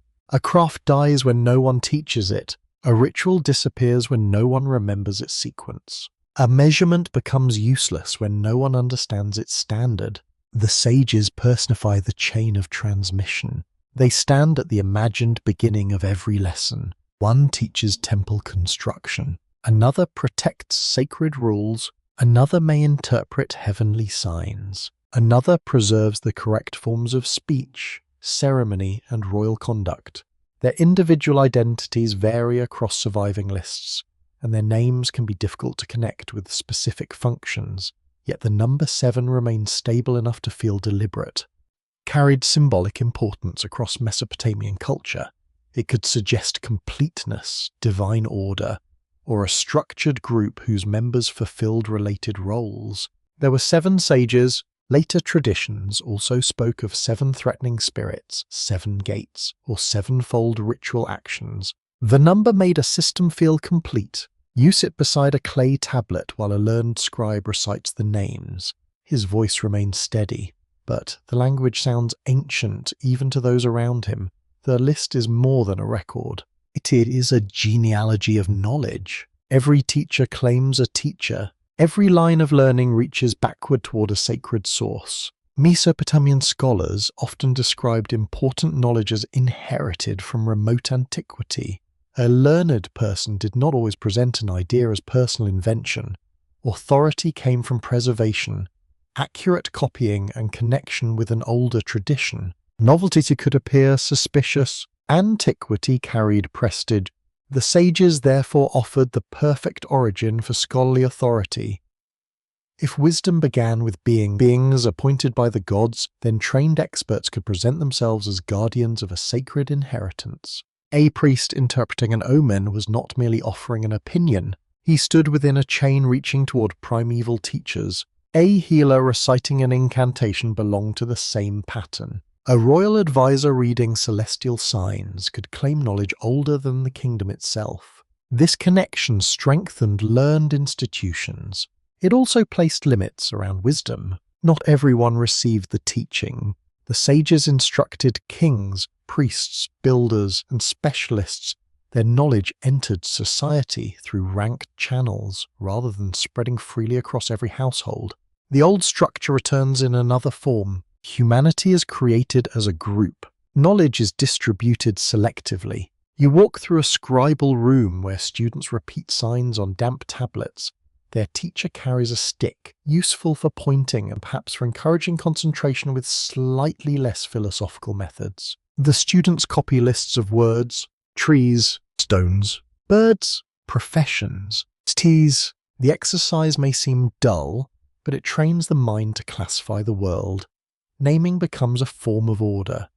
Each object receives a sign, each sign a position, and each position a place within memory.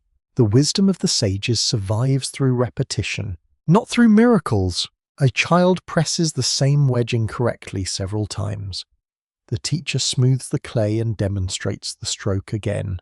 Divine knowledge, apparently, still requires patient correction. This ordinary scene reveals how hidden traditions endured.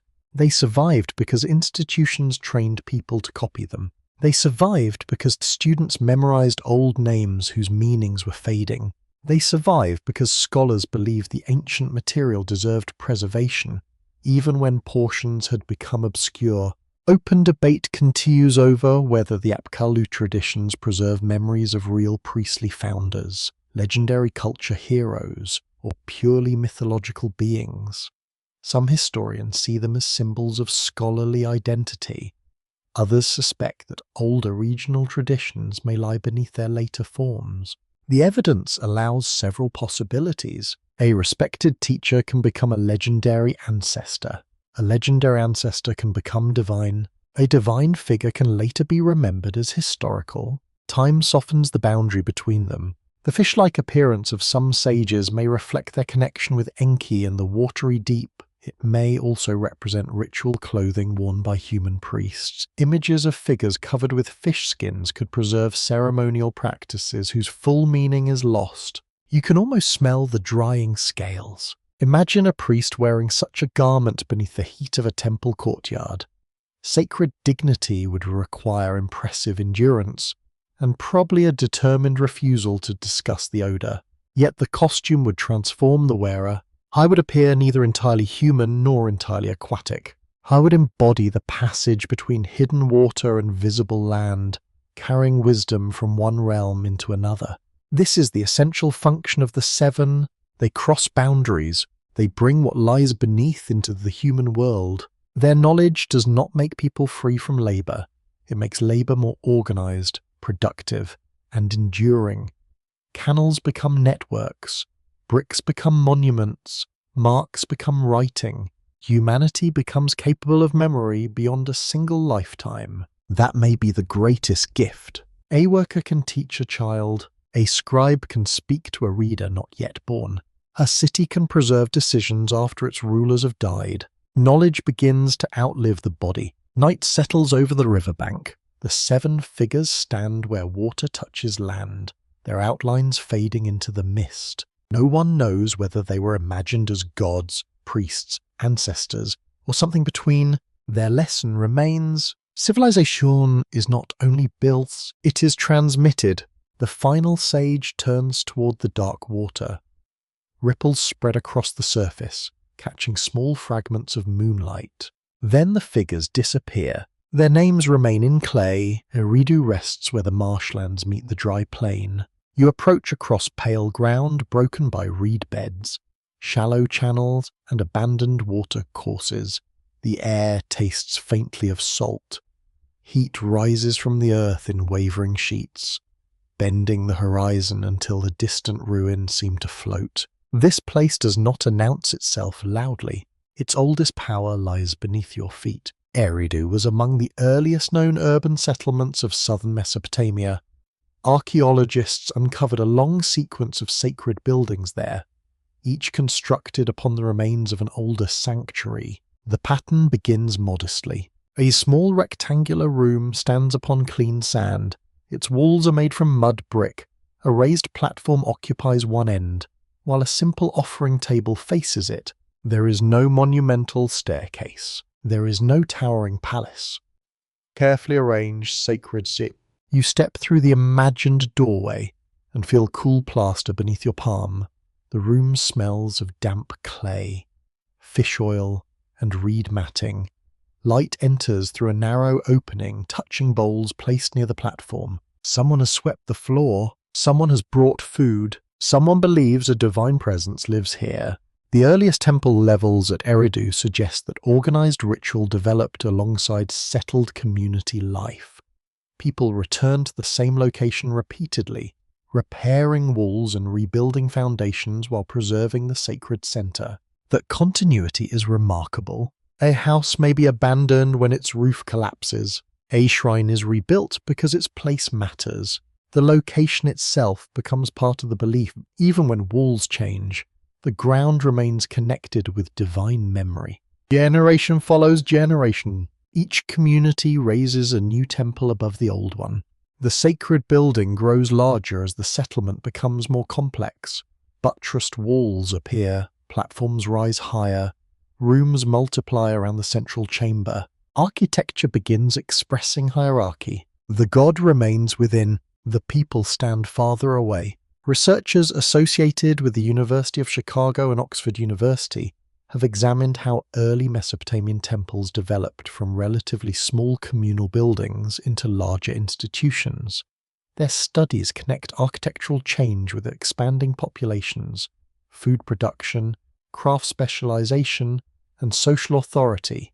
The evidence does not reveal a single sudden transformation. Complexity gathers slowly. One storage room becomes several. One offering becomes a schedule. One karateka becomes an organized priesthood.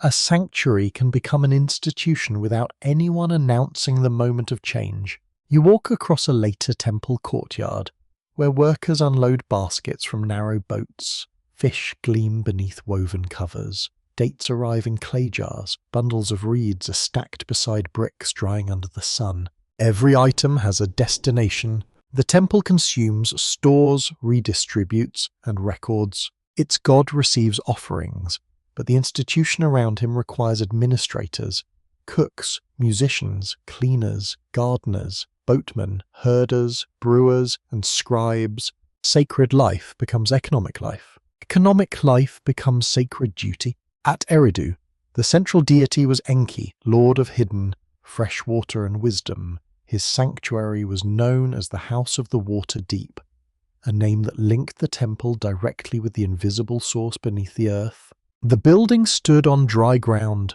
Its meaning descended into water. This contrast shaped the city's identity. Eridu occupied a region where changing waterways could bring prosperity or abandonment. Channels shifted over generations, marshes expanded and contracted, fields depended upon careful management. A city connected with the god of water could not ignore water's uncertainty. You hear frogs calling beyond the temple wall. A boat pole strikes the channel bottom with a hollow sound. Reeds scrape against one another in the evening wind. The sanctuary seems stable. The landscape is not. Perhaps that instability explains why rebuilding became so important. Each new temple asserted that sacred order still held, even when the surrounding environment changed. Mud brick made such renewal. Unlike stone, dried brick slowly erodes beneath rain, wind, heat, and neglect. Walls require constant repair. Plaster cracks, roof beams weaken, foundations settle unevenly. Sacred permanence demanded continuous labor. The temple looked eternal only because people never stopped rebuilding it. That is a useful contradiction. What appears timeless may survive through endless human effort. A quirky detail from Eridu concerns the enormous quantity of fish remains discovered in some early levels. Fish played a major role in the local economy and may also have held ritual significance within the sanctuary. The god of freshwater wisdom lived in a temple supplied by people surrounded by marshes. Divine theology had a practical smell. It smelled of nets, skulls, smoke, and drying fish. Priests may have offered cooked fish to Enki, or distributed catches through temple households. The surviving evidence cannot reconstruct every ritual meal, but it confirms that aquatic life belonged closely to Eridu's sacred world. The city was not simply near water. It thought through water. Water could hide wisdom, nourish fields, carry boats, and connect distant settlements. It could also raise boundaries and swallow paths. A person raised among marsh channels learns that the shortest route is not always visible. Knowledge means reading surfaces carefully. Perhaps Enki's reputation for cunning grew naturally within such a landscape. Straight roads belonged to dry land. Marsh wisdom depended upon indirect movement. You follow a boat through reeds taller than a standing person. The channel twists without warning. Open water appears, then closes again behind green walls. A stranger would become lost quickly. A local guide barely seems to think. He watches the color of the water, the direction of floating leaves, and the shape of reed growth. His knowledge is practical, inherited, and almost invisible. Sacred wisdom may have been imagined similarly. It was not simply a collection of facts. It was the ability to navigate uncertainty. Open scholarly debate surrounds the relationship between Eridu's religious importance and its political influence. Some historians regard it as an exceptionally ancient ceremonial centre whose prestige outlasted its economic power. Others caution that later texts may have exaggerated its primacy to support particular theological traditions. The city's reputation is clear. Its exact historical role remains less certain. Ancient king lists sometimes place Eridu at the beginning of ordered kingship, presenting it as the first city to receive rule from heaven. That claim transforms geography into sacred chronology. Eridu is no longer merely old. It becomes first. Being first carries enormous authority. A later city may possess stronger walls, larger armies, and richer temples. Yet Eridu can claim proximity to the beginning. Age becomes a political resource. A priest invoking Eridu's antiquity could speak from a position no newer capital could easily challenge. The city belonged to a sacred era when divine order first entered human settlement. Whether that memory reflects exact history is less important than its power. People believed beginnings mattered. You climb a temple platform as the sun lowers behind the marsh. The bricks retain the day's heat from the summit. Channels shine like narrow bands of copper. The settlement spreads below in clusters of low roofs. Smoke rises from cooking fires. Children move between courtyards. Boatmen call across the water. Nothing looks like the beginning of civilization. It looks like ordinary life. That may be the deeper truth hidden within ancient foundations. Great systems often begin without grandeur. A room becomes a shrine becomes a temple becomes the heart of a city. No single generation sees the entire transformation. Each adds one layer. Archaeologists later remove those layers in reverse order, descending from large monuments toward humble rooms below. Their work turned building history into a physical journey through time. Higher walls belong to later ambition. Lower walls preserve earlier simplicity. At the deepest levels, the sanctuary seems almost domestic. Worship occurs within a room not much larger than a family house. The divine and human worlds stand close together.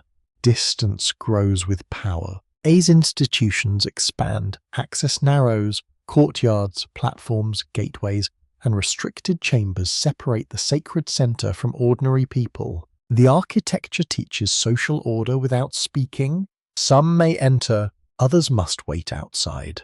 The city's creation story is therefore written not only on tablets, but also in walls. Each rebuilding records how people understood authority, holiness, and their own place beneath the god. You place one hand upon a weathered brick. Its surface crumbles slightly beneath your fingers.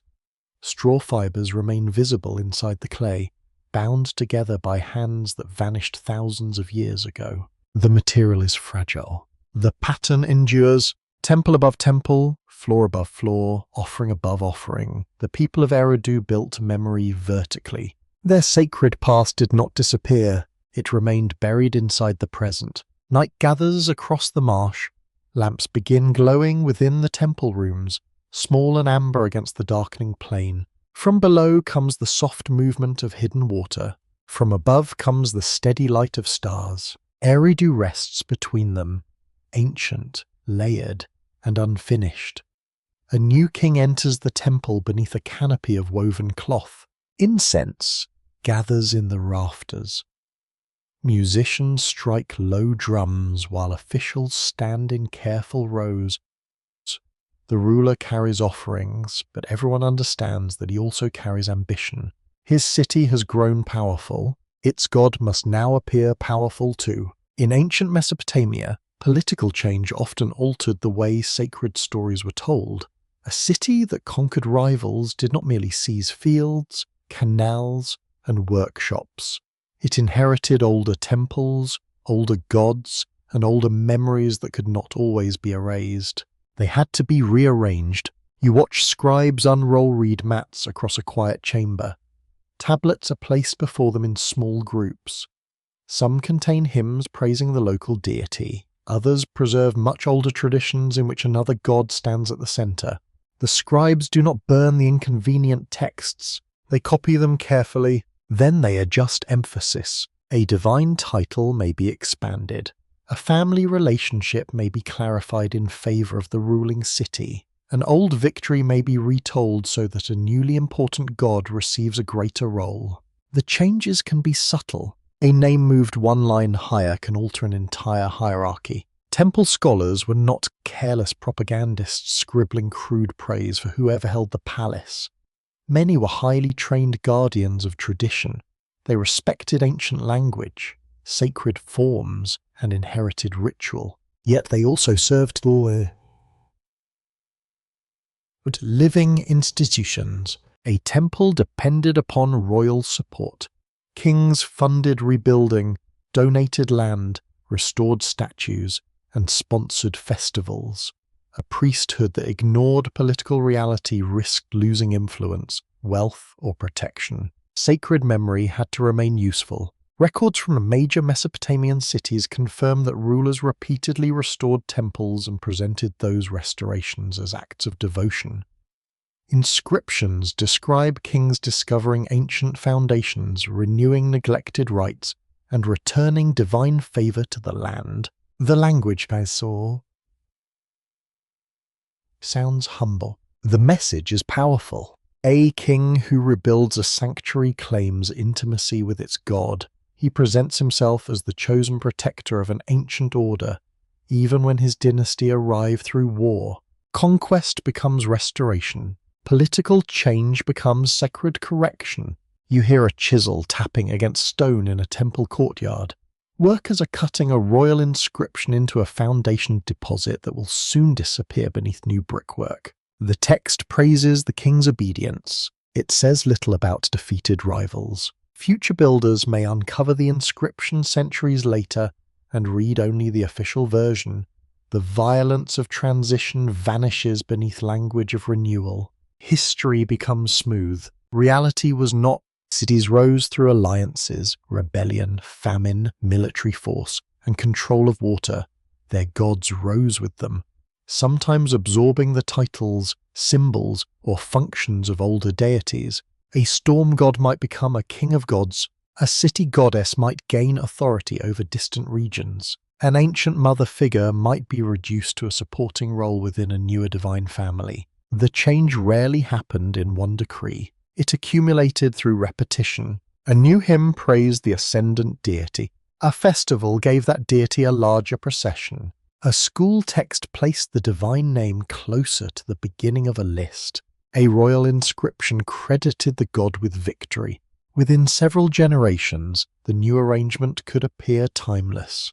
That is the quiet strength of ritual repetition.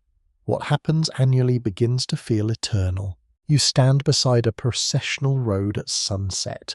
Priests carry a divine statue through the crowd while singers repeat titles familiar to every household. The god is called Creator, Judge, Protector, and King. Children hear the words before they understand them. Merchants close their stalls as the statue passes. Soldiers kneel. Foreign captives watch from the edge of the street.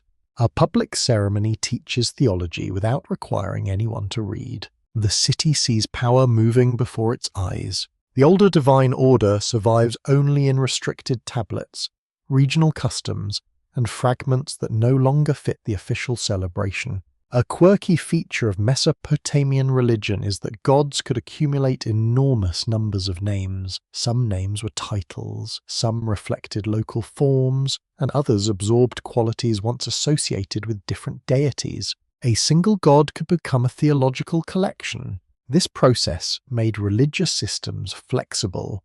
Instead of abolishing a respected local power, scholars could describe that deity as an aspect, a servant, child, or title of the dominant god.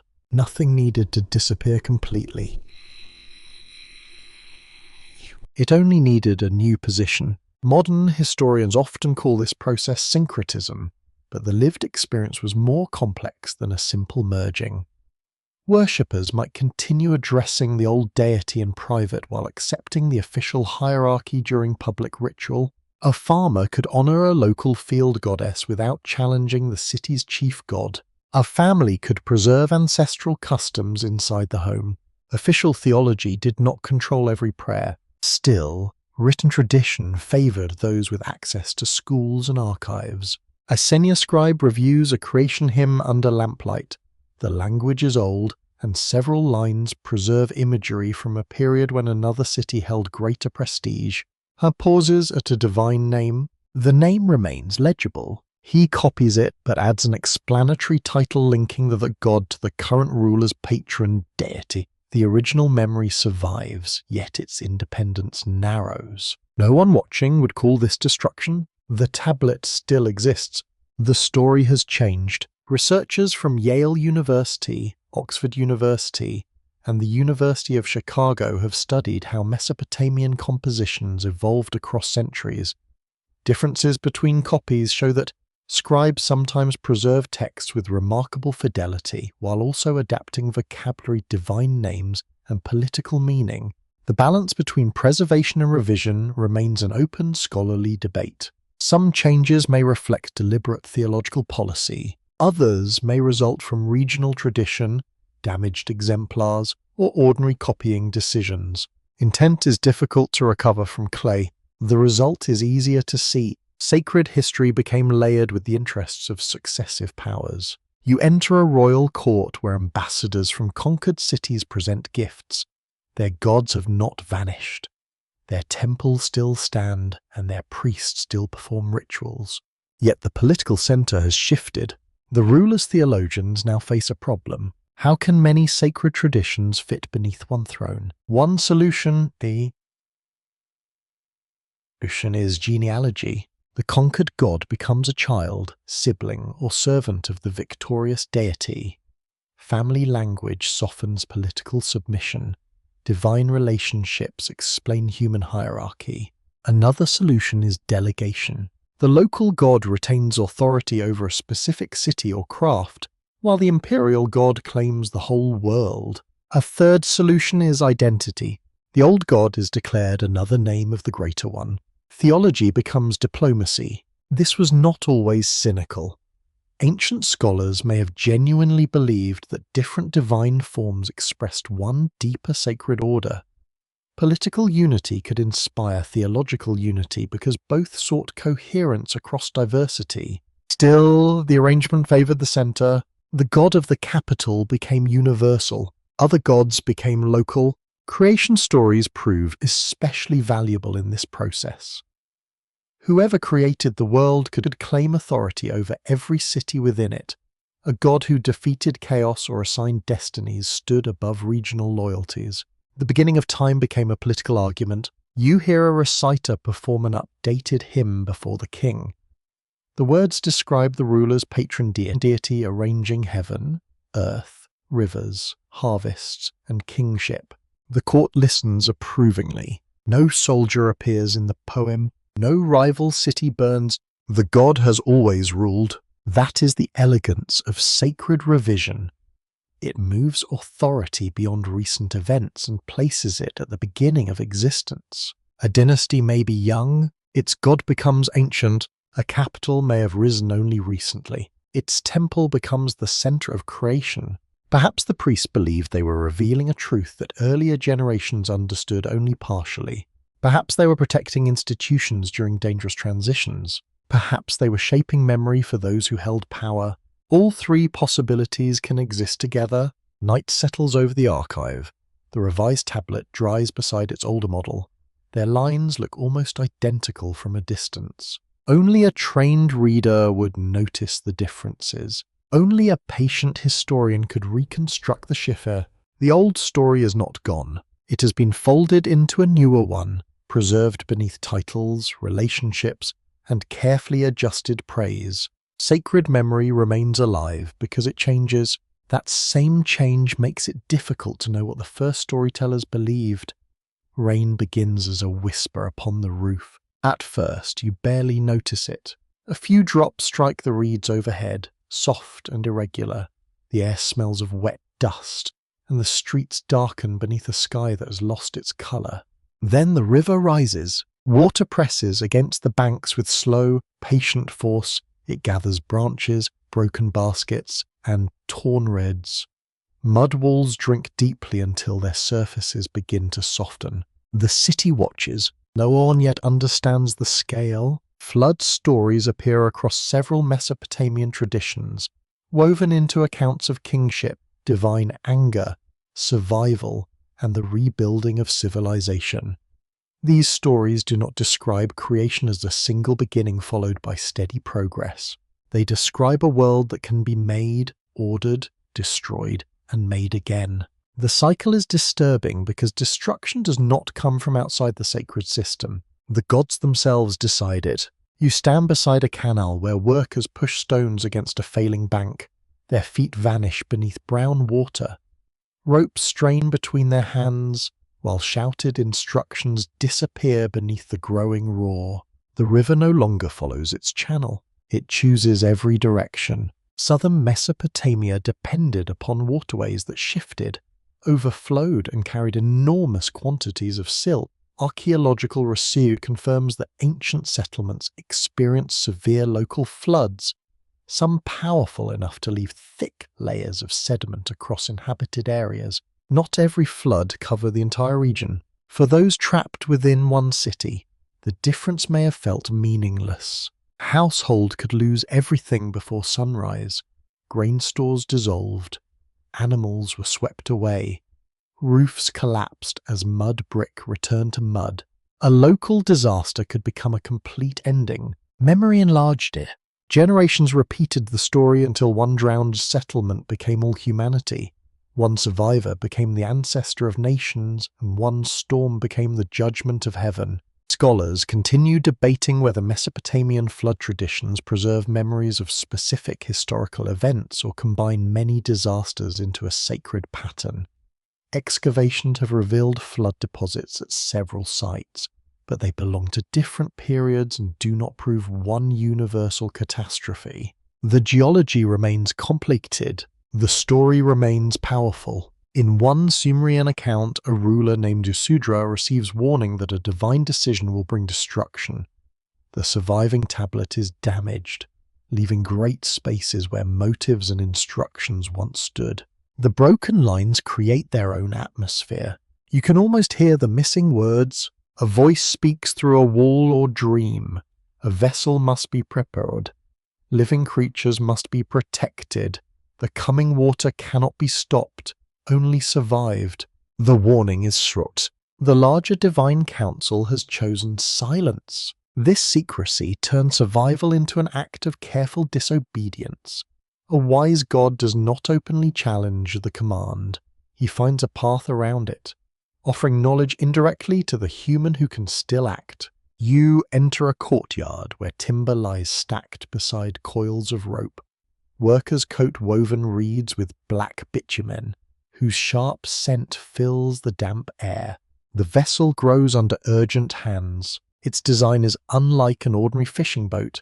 It must carry food, tools, seed, animals, and the fragile possibility of continued life. No one has time for elegance. Every joint matters. A poorly sealed seam becomes death. The rain strengthens while the builders work. Children watch from doorways. Neighbors whisper about the strange construction and wonder why anyone would prepare a vessel so far from open water. Perhaps some laugh. People often laugh at warnings that arrive too early.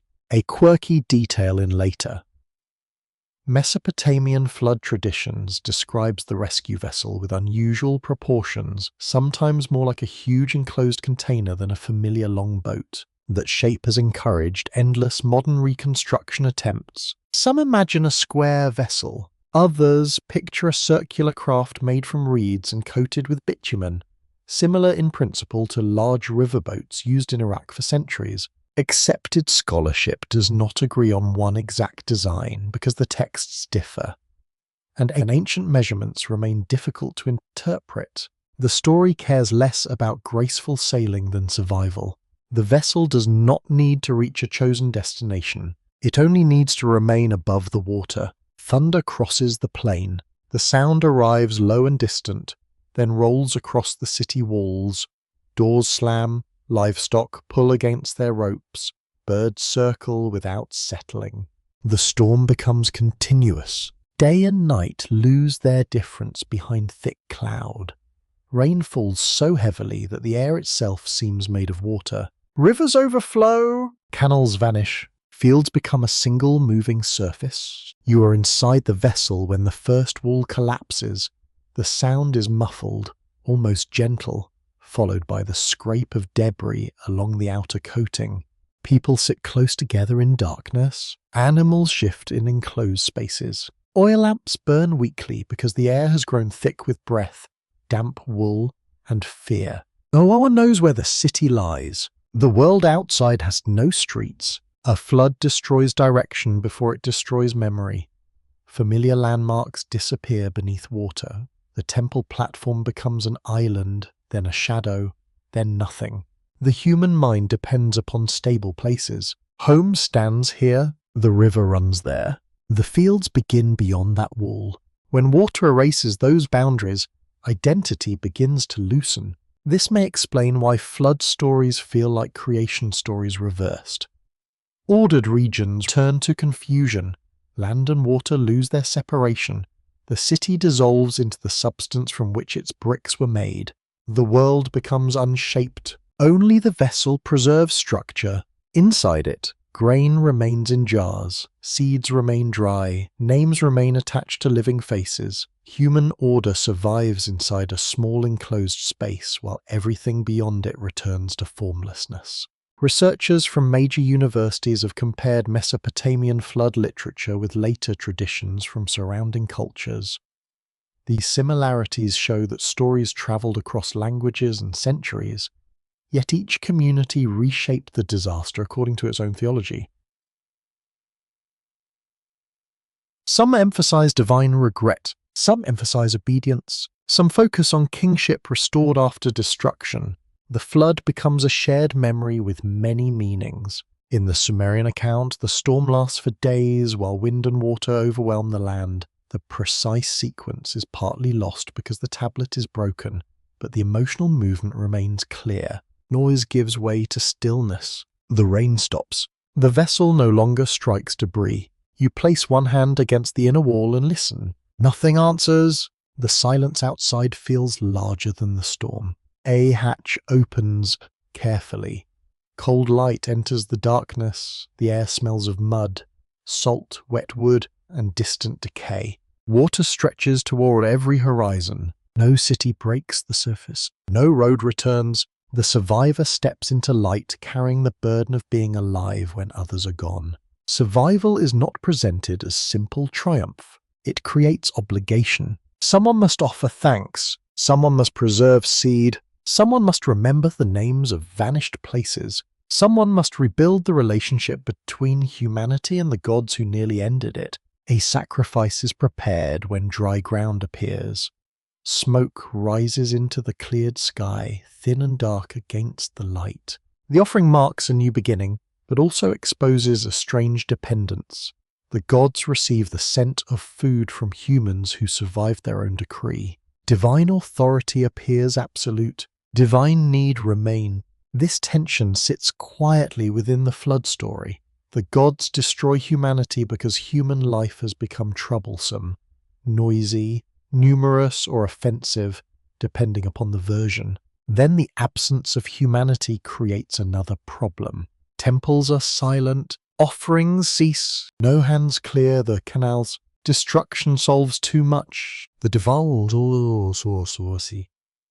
divine world recognizes that complete erasure threatens the system built upon human service. Creation must therefore continue, but under altered conditions. New limits may be placed upon human life. Mortality, infertility, disease, or social restrictions can appear as ways to control population without another total catastrophe. The flood becomes more than punishment. It becomes correction. You watch the survivor kneel upon the damp ground.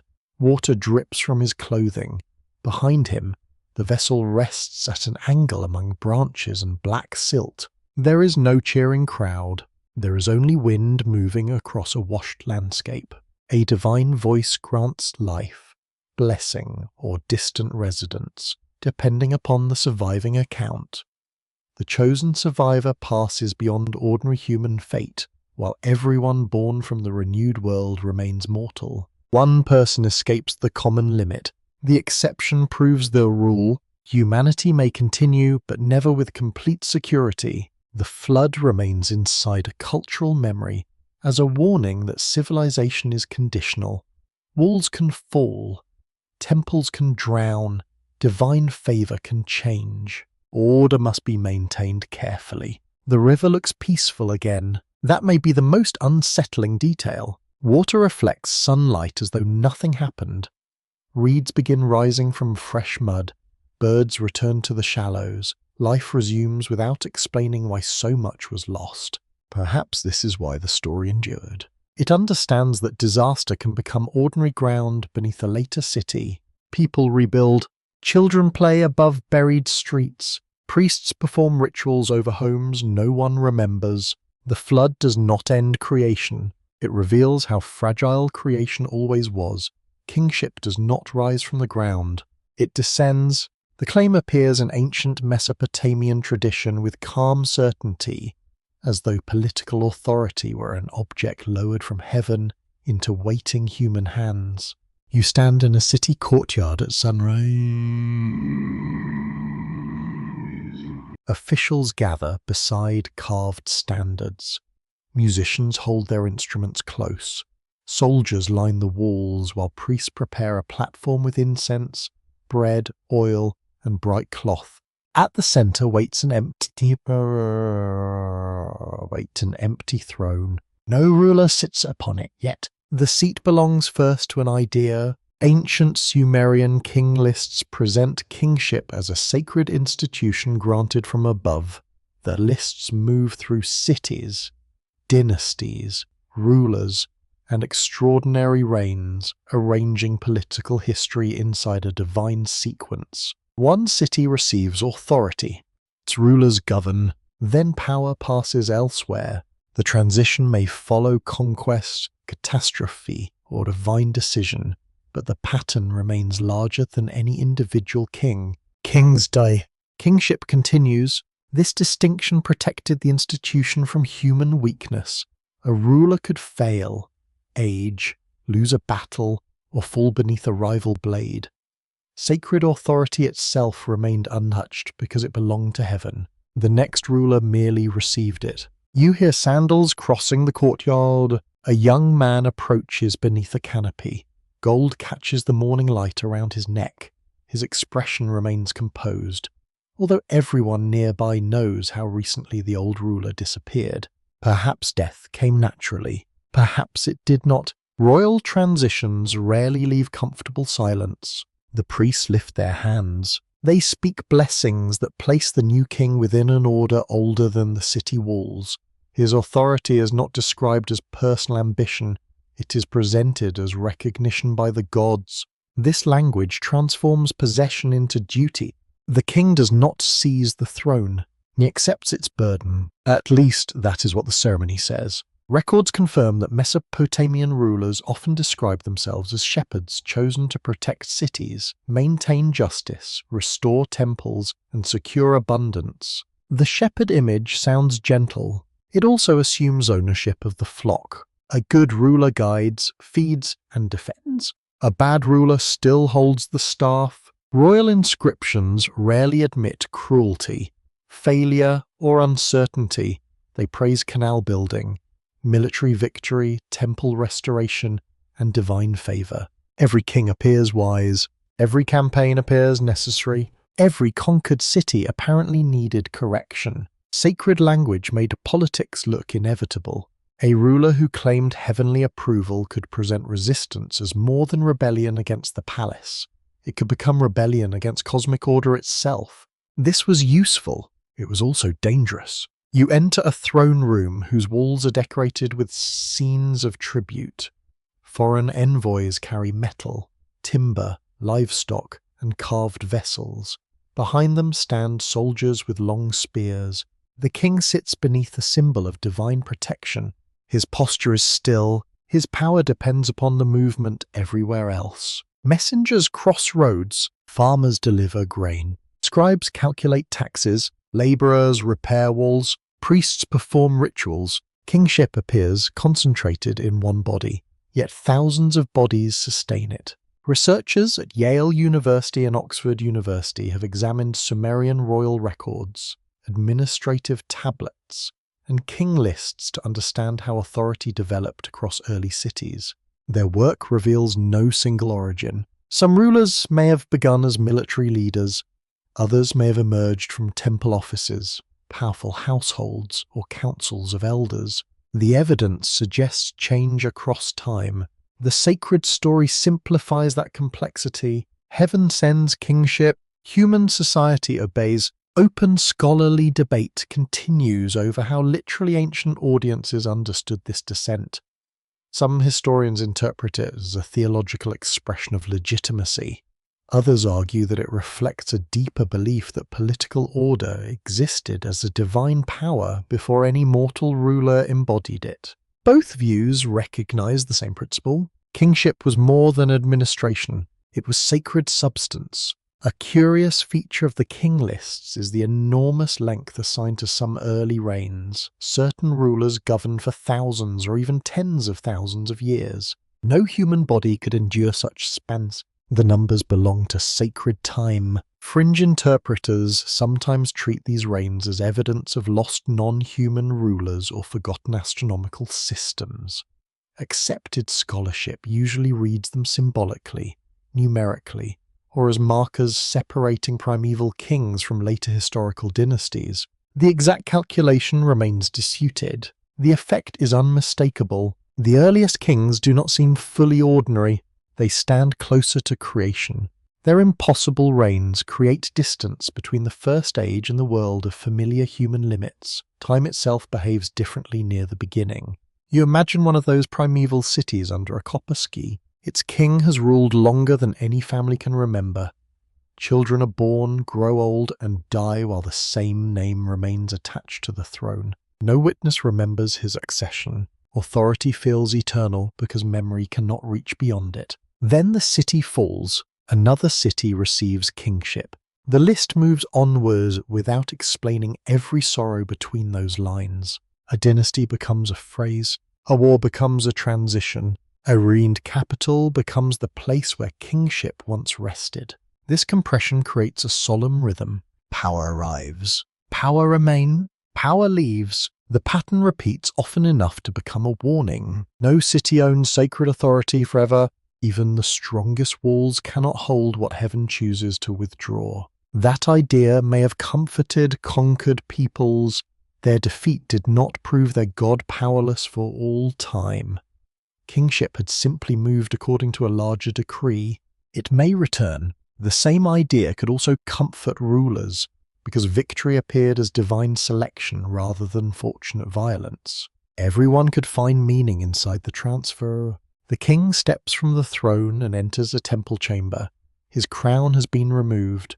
The room is dim, scented with cedar, oil, and old plaster. Here he kneels. The gesture matters because royal authority remains subordinate to divine authority. The king commands armies, workers, officials, and cities, but he still presents offerings before the god. I is powerful. I is not highest. Some rituals could even humiliate the ruler symbolically, reminding him that kingship depended upon the correct conduct and divine acceptance. A priest might remove royal emblems, question the king, or require confession during certain ceremonies. The details vary across periods and cities, but the principle is clear. The throne is conditional. Sacred legitimacy must be renewed. This renewal protected the priesthood as well. If divine approval required ritual confirmation, then specialists who understood the ceremonies became essential to political continuity. The king needed the temple needed the king. Their alliance shaped the city. It also created tension. A strong ruler might dominate religious institutions. A powerful priesthood might limit royal control. Public unity could conceal private rivalry over land, labor, offerings, and influence. The gods stood above the dispute. Both sides claimed to speak for them. You hear the scratching of a reed stylus upon clay. A court scribe records the king's titles in careful order. Mighty man, chosen shepherd, builder of temples, protector of the weak, favorite of the gods. The titles multiply until the mortal figure begins to blur beneath sacred language. Some rulers went further and accepted divine honors during their lifetimes. Their names received special signs. Temples might serve their cults. Hymns could praise them in terms usually reserved for gods. This did not make every king a god. It revealed how flexible the boundary could become when political power reached extraordinary heights. The ruler borrowed divinity. The institution lent it. Mortality always collected it again. A royal tomb eventually closes over the body. Servants remove the throne. Scribes prepare a new name. Priests repeat the ancient blessings for another claimant. Kingship remains untouched by burial. That may be its greatest illusion. The office appears immortal because individuals are replaceable. You return to the courtyard at dusk. The throne now holds the newly crowned ruler. Torches glow along the walls. Musicians begin a slow processional song. The crowd bows. Some feel hope. Some feel fear. Some calculate how the change will affect taxes, grain, land, or military service. Heavenly authority always arrives through earthly consequences. The king raises one hand. The city accepts the gesture. Above him, the first stars appear in the darkening sky, distant and silent. Somewhere within temple archives, a list waits to receive another name. The ruler believes kingship has descended into him. The list already knows it will move again. The inner door closes with a soft wooden knock. At once, the sounds of the city become distant. Market voices fade behind thick walls. Cartwheels disappear. Even the temple courtyard seems removed from this narrow chamber. You smell wax smoke, cedar oil, and damp plaster. A lamp burns beside a stone basin. Folded garments rest upon a low bench. On the floor, white powder marks a careful circle around several covered objects. Nothing here is arranged casually. The room belongs to ritual specialists. Ancient Mesopotamian temples contained spaces where access was limited by rank, purity, duty, or sacred timing. Public worship could fill courtyards with music and offerings, yet certain ceremonies unfolded behind doors that most people never crossed. Restriction created authority. It also created mystery. A priest enters barefoot after washing his hands, mouth, and face. His clothing has been changed. Rings and ordinary ornaments have been removed.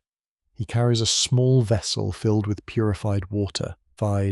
Every movement follows a sequence. He turns toward one wall and raises the vessel. He speaks a formula in a voice barely louder than breathing. The words are not improvised. One misplaced sound could weaken the ray. This concern appears repeatedly in Mesopotamian ritual traditions. Correct language mattered because speech was treated as an active force. A command, blessing, lament, or incantation could alter the relationship between visible events and invisible causes. Words did not merely describe reality, they participated in it. You watch the priest sprinkle water across the threshold. Droplets darken the floor and release the smell of wet clay. He does not explain the gesture. Those present already know enough. Outside, worshippers may believe the ceremony honors the god. Inside, specialists manage a more complicated system involving purity, divine presence, protective boundaries, celestial timing, and dangerous names. The public receives the result. The priesthood guards the method. Records from temple archives confirm that rituals could require exact materials, designated performers, specified offerings, and carefully chosen hours. Some rites depended upon astronomical observations, while others answered illness, political danger, eclipses, nightmares, or unusual births. The hidden room became a place where uncertainty was given structure. A frightening event could be classified. A ritual response could be selected. An expert could be summoned. This did not guarantee safety. It gave fear a procedure. You hear a clay lid lifting from a jar. Inside lies resin mixed with herbs, oil, and ground minerals. The priest places a small portion upon glowing charcoal. Smoke rises slowly. Its scent begins sweet, then turns bitter. The mixture may purify the room, attract divine attention, repel hostile forces, or prepare an object for sacred use. One substance could carry several meanings, depending upon the words and actions surrounding it. Ritual objects rarely explain themselves. Their power exists within sequence. A bowl is only a bowl until it is washed, filled, named, and placed before a god. A figurine is only clay until a specialist forms it for a specific danger. Context creates sacred function. A curious practice involved making small images of threatening beings, enemies, illnesses, or harmful forces. The figurines could be bound, buried, burned, crushed, or cast into water. The action symbolically transferred danger away from the patient or community. A tiny clay enemy could receive enormous attention. Divine warfare apparently appreciated manageable proportion, yet the practice reveals something serious about ancient fear. Invisible threats became easier to confront when given shape. A person could not seize a nightmare, but a priest could fashion its representative. Hands could then act upon it. The ritual converted helplessness into motion. Researchers at major universities have studied large collections of incantations and ritual instructions preserved on clay tablets. Their work shows that Mesopotamian specialists developed highly organized traditions for diagnosis, purification, protection, and communication with divine powers. These traditions combined observation with symbolism. The healer might examine symptom, prepare remedies, and recite protective words. An omen expert might study an eclipse while also interpreting its political meaning. Modern distinction did not govern the room. Medicine, religion, astronomy, and statecraft could meet within one ceremony.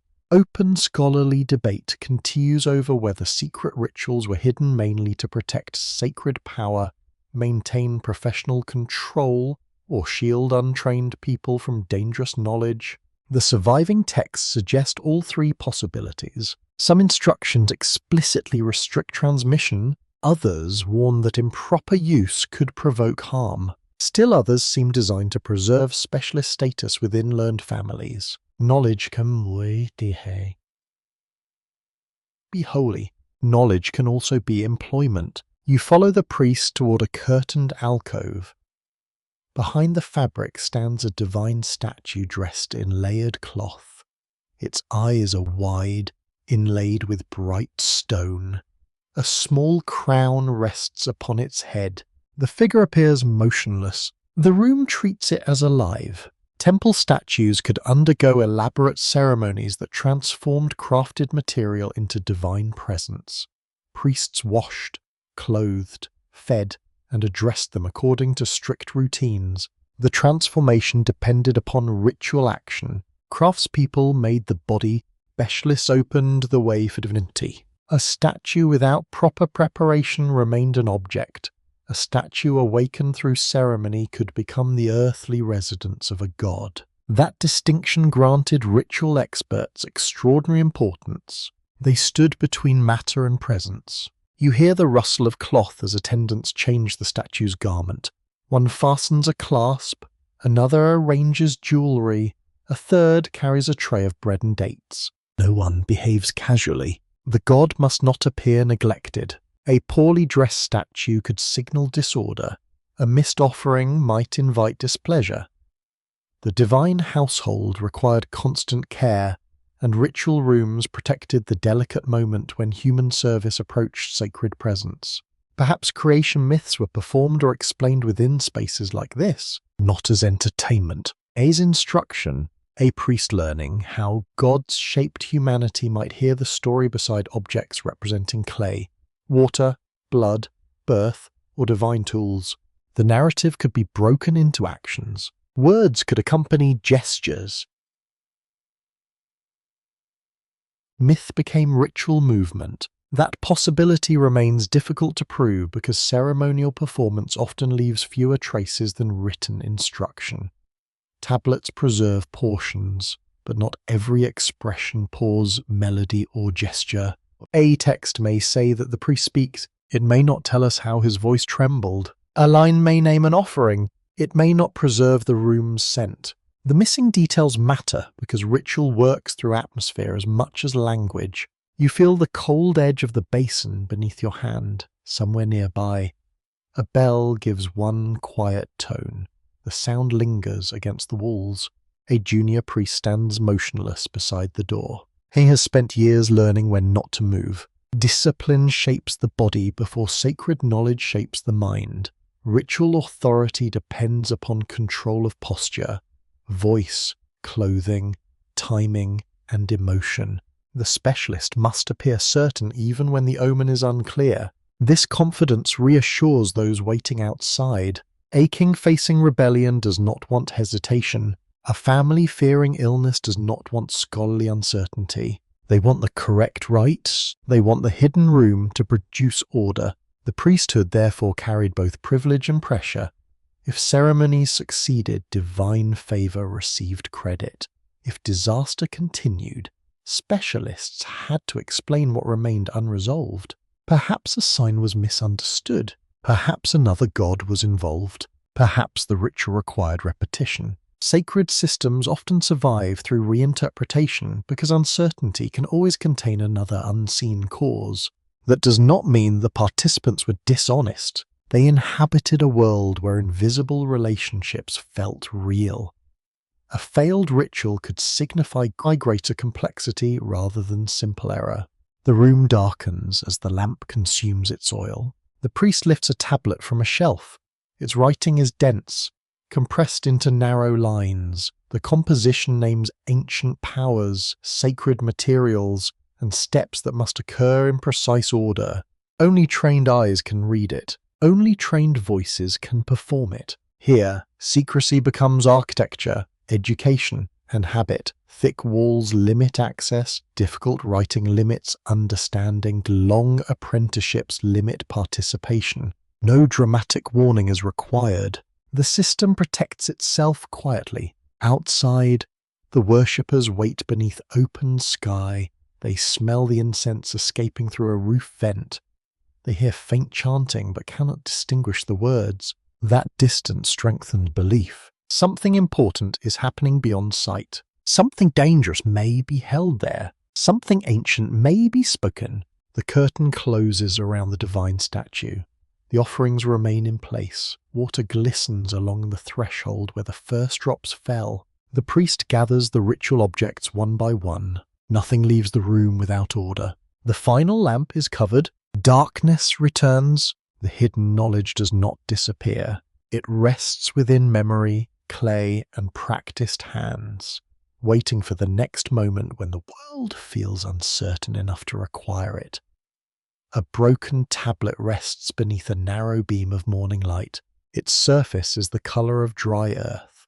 Though fire has darkened one corner almost black, 5 lines remain clear. 3 others vanish into a missing edge. The story begins in the middle of a sentence. You cannot see what came first. You cannot know what followed. This is how many ancient creation traditions survive, not as complete books, but as scattered pieces recovered from collapsed rooms, rubbish deposits, damaged libraries, and forgotten school collections. Or the silence between fragments is enormous. Archaeologists uncover a tablet shaped by accidents that began thousands of years before excavation. A roof fell, a shelf collapsed.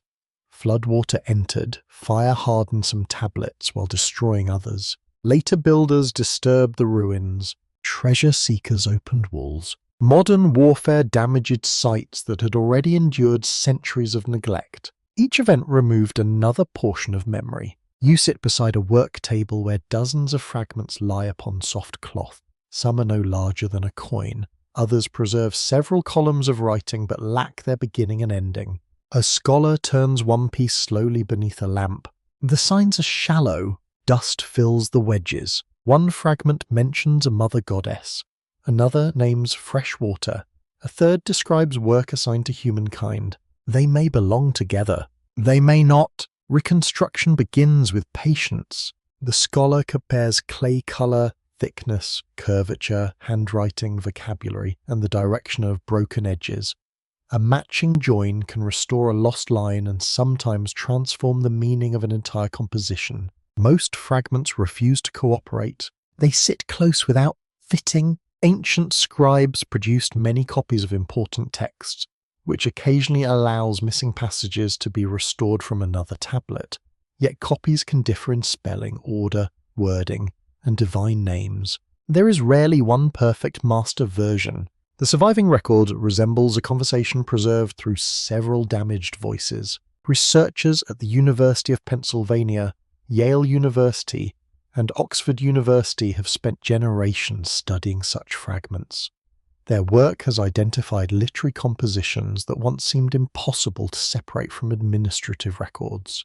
A tablet once catalogued as a simple exercise may preserve a lost myth. A fragment stored under the wrong number may complete a famous passage. Discovery can occur inside a museum drawer. The excavation ended long ago. The story still emerges. You hear the faint scratch of a pencil as a scholar copies signs onto paper. Every wedge must be drawn accurately.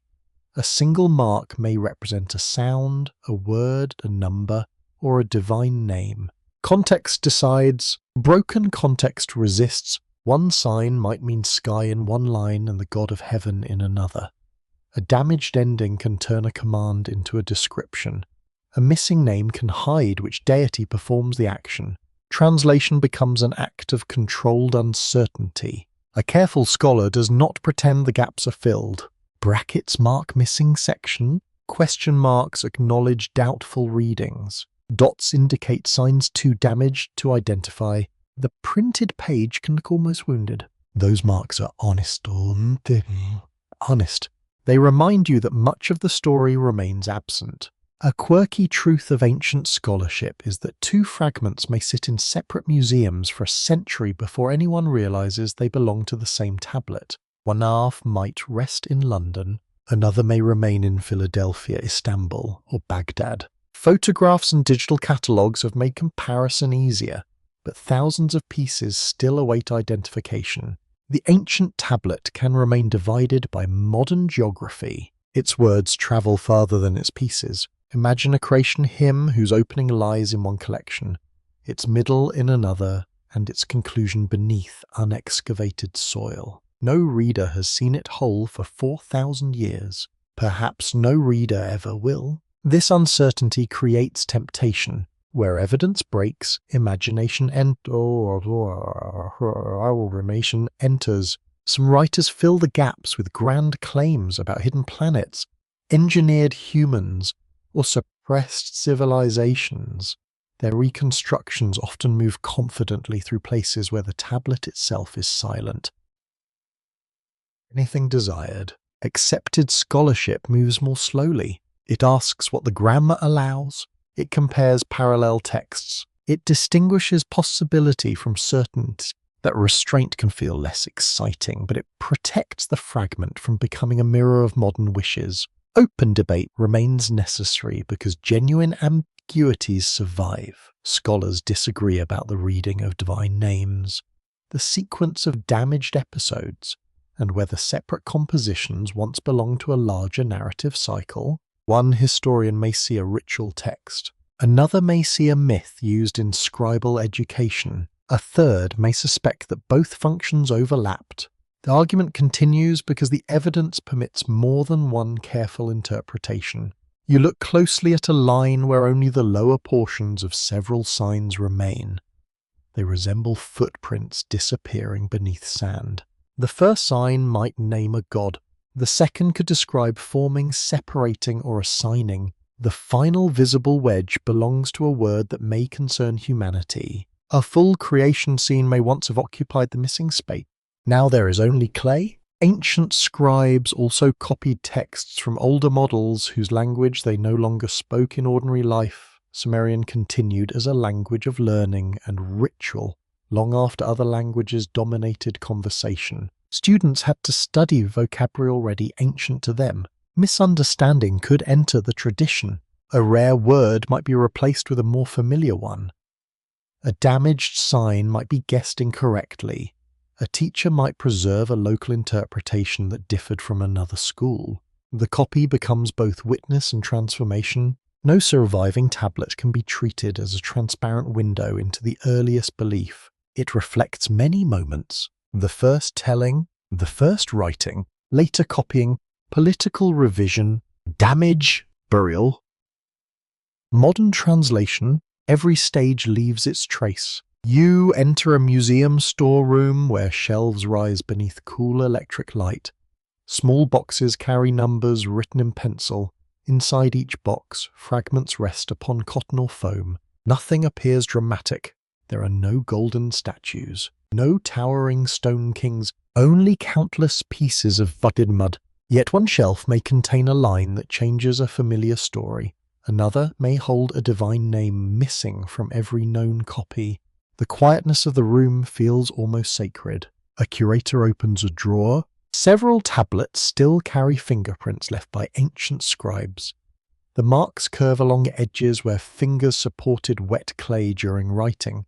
Those prints are not part of the text. They may reveal more humanity than the words. A tired student pressed too hard.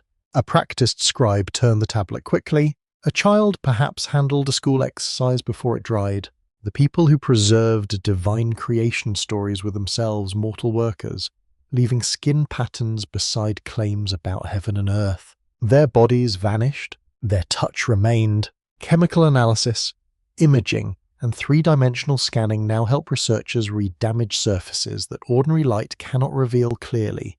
These methods sometimes recover faint signs beneath cracks, salts, or darkened clay. Technology can restore visibility. It cannot restore what is physically gone. A missing corner contains no hidden image waiting to be enhanced. It remains absence. That limit matters. Modern tools may sharpen the known. They cannot manufacture the lost. You watch light move across the tablet's broken edge. Tiny grains sparkle within the clay. The fracture looks recent, though it may have occurred before the first empire rose. Time does not always leave soft marks. Sometimes it breaks cleanly. What vanished from this creation story may have included explanations that later generations would have found uncomfortable. It may have named forgotten gods, described rival systems, or placed humanity within a role different from later official traditions. It may also have contained ordinary repetitions, damaged hymns, or details with no hidden importance. Absence encourages suspicion. It does not confirm it. Perhaps priests restricted certain teaching. Perhaps scribes simply preserved what their schools valued. Perhaps the most revealing tablet was never copied because its language became unfashionable, its temple declined, or its shelf collapsed into water. Loss does not require conspiracy. Neglect is often enough. The fragment on the table carries a final visible line. It speaks of destinies being fixed, though the subject has broken away. Who fixed them? For whom? Under what conditions? The next line is gone. You remain with the question. That is the honest position offered by the clay. The surviving words reveal a system of gods, labour, creation, and sacred order, yet they refuse to produce a complete map. Knowledge advances through fragments. Mystery advances with it. The tablet is returned to its padded box. The lid closes gently. Its catalogue number remains visible beneath the museum light. The missing lines remain nowhere. Still, the fragment has not failed. It preserves enough to show that a larger story once existed, and enough absence to prevent certainty. The creation account survives as a doorway with half its frame missing. You can see darkness beyond it. You cannot yet see the room. Babylon glows beneath a copper evening sky. Its walls stretch across the plain in layered bands of brick. Gates, towers, and shadow. The Euphrates moves beside the city, carrying boats heavy with grain, timber, wool, oil, and strangers from distant regions. You hear many accents in the streets. Merchants bargain beneath striped awnings. Soldiers pass through crowded gates. Priests cross courtyards carrying covered vessels, while scribes hurry between palace offices and temple schools. This city gathers worlds. It also gathers gods. Babylon did not rise in an empty religious landscape. Its scholars inherited ancient traditions from Sumerian cities whose temples, hymns, and divine families were already old. The challenge was not creating a religion from nothing. The challenge was arranging inherited powers beneath Babylonian authority. At the center stood Marduk, the city's patron god. His early importance appears modest compared with their ancient figures such as Enlil, Enki, and the great mother goddesses. Yet Babylon grew politically stronger, and Marduk's sacred position expanded with it. A local god became a universal ruler. The transformation required more than royal command. It required a new beginning. You enter a scribal chamber where a long composition is being copied onto several tablets. The writing moves in narrow columns. Each section must fit the available clay with careful precision. The story describes primeval waters. It names generations of gods. It introduces conflict among divine powers. Then it directs the entire cosmic struggle toward Marduk. This composition is known in modern scholarship as the Babylonian creation epic, though its ancient opening words simply begin with a time when the heavens had not yet received their names. Nothing is metalled. Fresh water and salt water mingle. Divine generations emerge within the deep, restless and noisy. The younger gods disturb the ancient stillness. Their movement creates irritation among older powers, which feels almost domestic despite the cosmic scale. Apparently, even divine creation can resemble a crowded household where no one respects quiet hours. The disturbance grows dangerous. One primeval power plans destruction, another is defeated. The surviving conflict gathers around Tiamat, a vast figure connected with salt water, motherhood, and threatening chaos. She is not merely a monster waiting to be killed. She belongs to the oldest generation. Her body contains the deep past. When she prepares for war, she creates an army of strange beings and appoints a champion to command them. The divine assembly becomes frightened because the established gods lack confidence against her power. Marduk offers a solution. He will fight. His price is supremacy. The gods must grant him authority above all others if he succeeds. His command must become unchangeable. His word must carry the force once held by older divine rulers. The bargain is accepted. Political theology enters the battlefield. Researchers from the University of Chicago, Yale University, and Oxford University have studied how this epic reflects Babylon's rise within Mesopotamia. Their work shows that the poem preserves many older divine names and concepts while placing them inside a structure that favours Marduk. The old gods are not erased. They become witnesses to his elevation. You stand within the divine assembly as Marduk prepares his weapons. He takes a bow, a net, winds, storms, and flames. The equipment combines royal warfare with cosmic forces. His body shines. His command is tested. The gods place a garment before him and ask him to destroy it with a word, then restore it with another. He speaks. The garment vanishes, and speaks again. It returns. The demonstration proves that his voice can alter reality. Kings command soldiers, but the supreme god commands existence. Marduk enters battle against Tiamat. The story becomes violent, though its language remains formal and controlled. He traps her with wind, prevents her from closing her mouth, and defeats her. Then creation proceeds through division. Her body becomes material. One part forms the heavens, another establishes the earth. Her waters are restrained. Her eyes become sources associated with great rivers. Her defeated form becomes ordered geography. The cosmos is built from an ancient mother who resisted the new divine hierarchy. That image carries more than triumph. It reveals creation as conquest. Order does not emerge gently from cooperation. It is imposed through victory, dismemberment, measurement, and control. The world becomes stable because a dangerous older power is contained within its structure. Open scholarly debate continues over how Tiamat should be interpreted. Some historians emphasize her role as chaos opposed to civilized order. Others caution that this reading can flatten her older identity as a maternal and primeval being. She may represent threat. She may also represent a displaced sacred past. The poem allows both impressions. Babylon's god defeats what came before, yet he must use that older body to build the world. The new order depends upon the conquered one. You hear measuring cords being stretched across the newly formed heavens. Divine stations are assigned, stars receive paths. Celestial bodies begin marking months, seasons, and ritual time. Marduk arranges the seer like a ruler organizing a sitting. Boundaries are fixed. Gates are established. Guards receive posts. Creation becomes imperial administration projected across the universe. The pattern would have felt familiar within Babylon.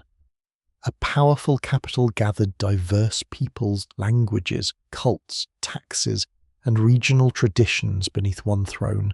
The epic performs the same task with gods. Ancient deities retain names and functions, but their authority now supports Marduk's supremacy. Enki, known in Babylonian tradition as Ea, remains wise and active. Enlil retains ancient dignity and continues above. Yet the final crown belongs to Babylon's god. A striking part of the poem concerns humanity after the cosmic struggle. The gods still face the problem of labor. Temples require service. Divine households require food, offerings, and maintenance. Marduk proposes creating humans from the blood of the rebel commander who supported Tiamat. Once again, human life begins through divine punishment. The guilty god is executed. His blood becomes the basis of humanity. People are made to carry the god's burden. This version retains the ancient purpose of human service, but Babylon reshapes the details to fit its grander political drama. Humanity emerges from defeated rebellion.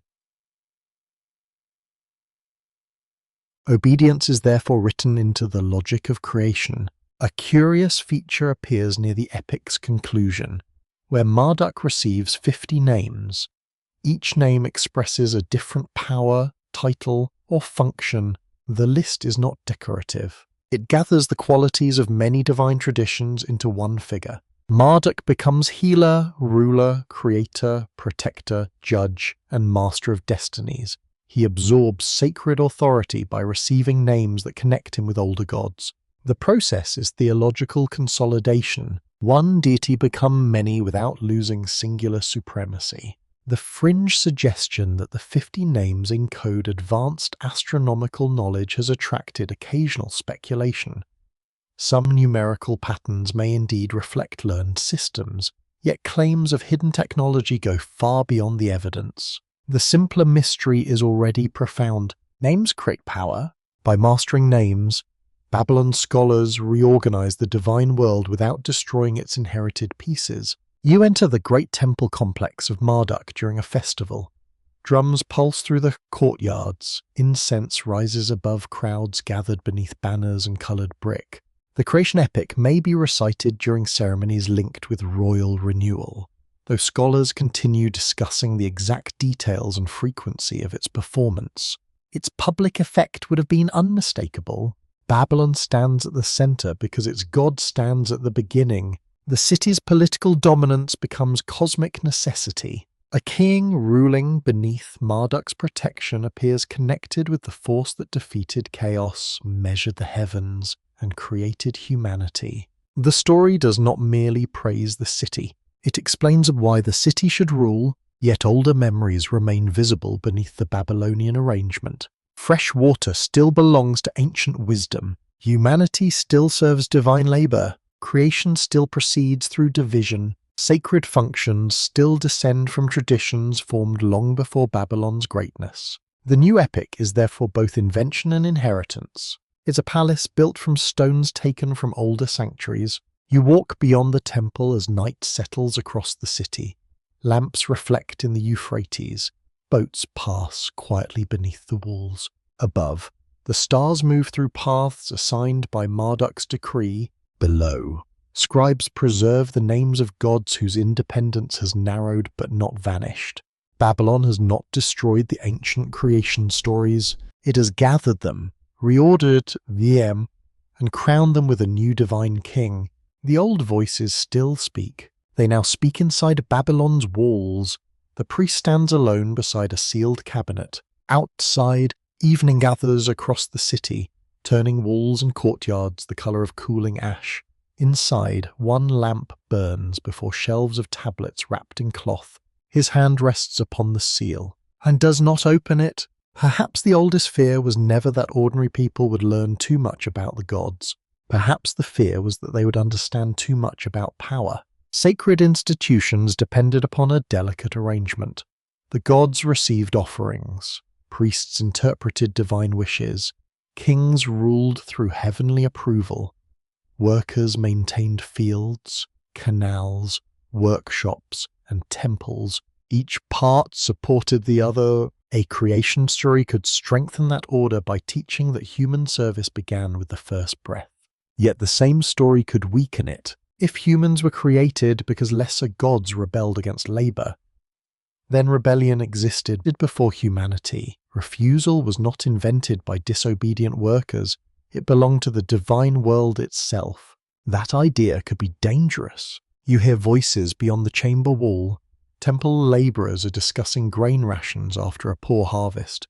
Their words remain quiet, but frustration sharpens every sentence. The storehouses are not empty. The distributions are smaller. Officials insist that offerings must continue because the god's household cannot be neglected. Workers wonder why divine meals remain generous while their children eat less. No one speaks openly of revolt. Not yet. Records from Mesopotamian cities confirm that disputes over wages, land, debt, and food could disrupt daily life. Letters and administrative documents reveal complaints, missing workers, contested obligations, and officials struggling to maintain control. Ancient society was not perfectly obedient. People negotiated. They fled, they delayed, they resisted. A myth explaining labor as sacred duty could calm such tensions. It could present hardship as participation in cosmic order rather than exploitation by human institutions. Still, myths contain more than one meaning. The divine laborers in the creation account do not accept suffering forever. They gather, confront authority, and force the ruling gods to change the system. Their rebellion succeeds. Someone listening closely might notice. The priest knows this. He also knows that stories cannot be controlled completely once spoken aloud. A singer may emphasize the exhaustion. A worker may remember the broken tools. A child may ask why the powerful gods did not share the burden fairly. Questions travel faster than decrees. The cabinet remains sealed. Researchers at the University of Chicago and Yale University have examined how Mesopotamian religious texts supported social hierarchy while also preserving tension, complaint, and criticism. Laments, debates, and wisdom compositions show that ancient writers could question justice without abandoning belief. Faith did not erase doubt. It gave doubt a language. A sufferer might ask why a righteous person endured illness. A city lament might accuse divine powers of abandoning innocent people. A worker could accept the gods while resenting those who claimed to manage their will. This complexity made priestly authority vulnerable. A ritual specialist had to interpret disaster without admitting that the sacred system had failed. If crops withered, perhaps a ceremony was incomplete. If armies broke the walls, perhaps the city had offended its god. Every catastrophe demanded explanation. The explanation usually protected divine order. Human error carried the blame. You enter a courtyard after a dust storm. Roofs have collapsed beneath heavy debris. A canal gate lies broken, and several fields have received no water. An official announces that improper offerings caused the disaster. A farmer studies the damaged gate. He knows the wood was rotten.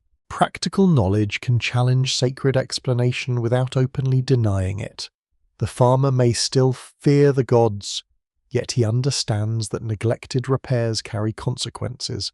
The priesthood feared more than unbelief. It feared competing explanations. A healer might discover that a plant reduces fever even when an incantation changes nothing. A canal worker might predict failure by examining cracks. A merchant might survive a journey despite an unfavorable omen. Experience creates confidence. Confidence weakens dependence upon interpreters. That does not mean priests opposed practical knowledge. Many temple specialists preserved medicine, mathematics, astronomy, law, and administration. Their authority often rested upon superior observation. The tension appeared when knowledge escaped its assigned channel. A method shared too widely could reduce professional control. A ritual copied carelessly could be performed without temple permission. A myth interpreted outside official teaching could acquire unwanted meaning. The danger was not knowledge alone. It was uncontrolled knowledge. A quirky tradition describes scholarly wisdom as something received through ancient sages, protected by learned families and transmitted only to suitable students.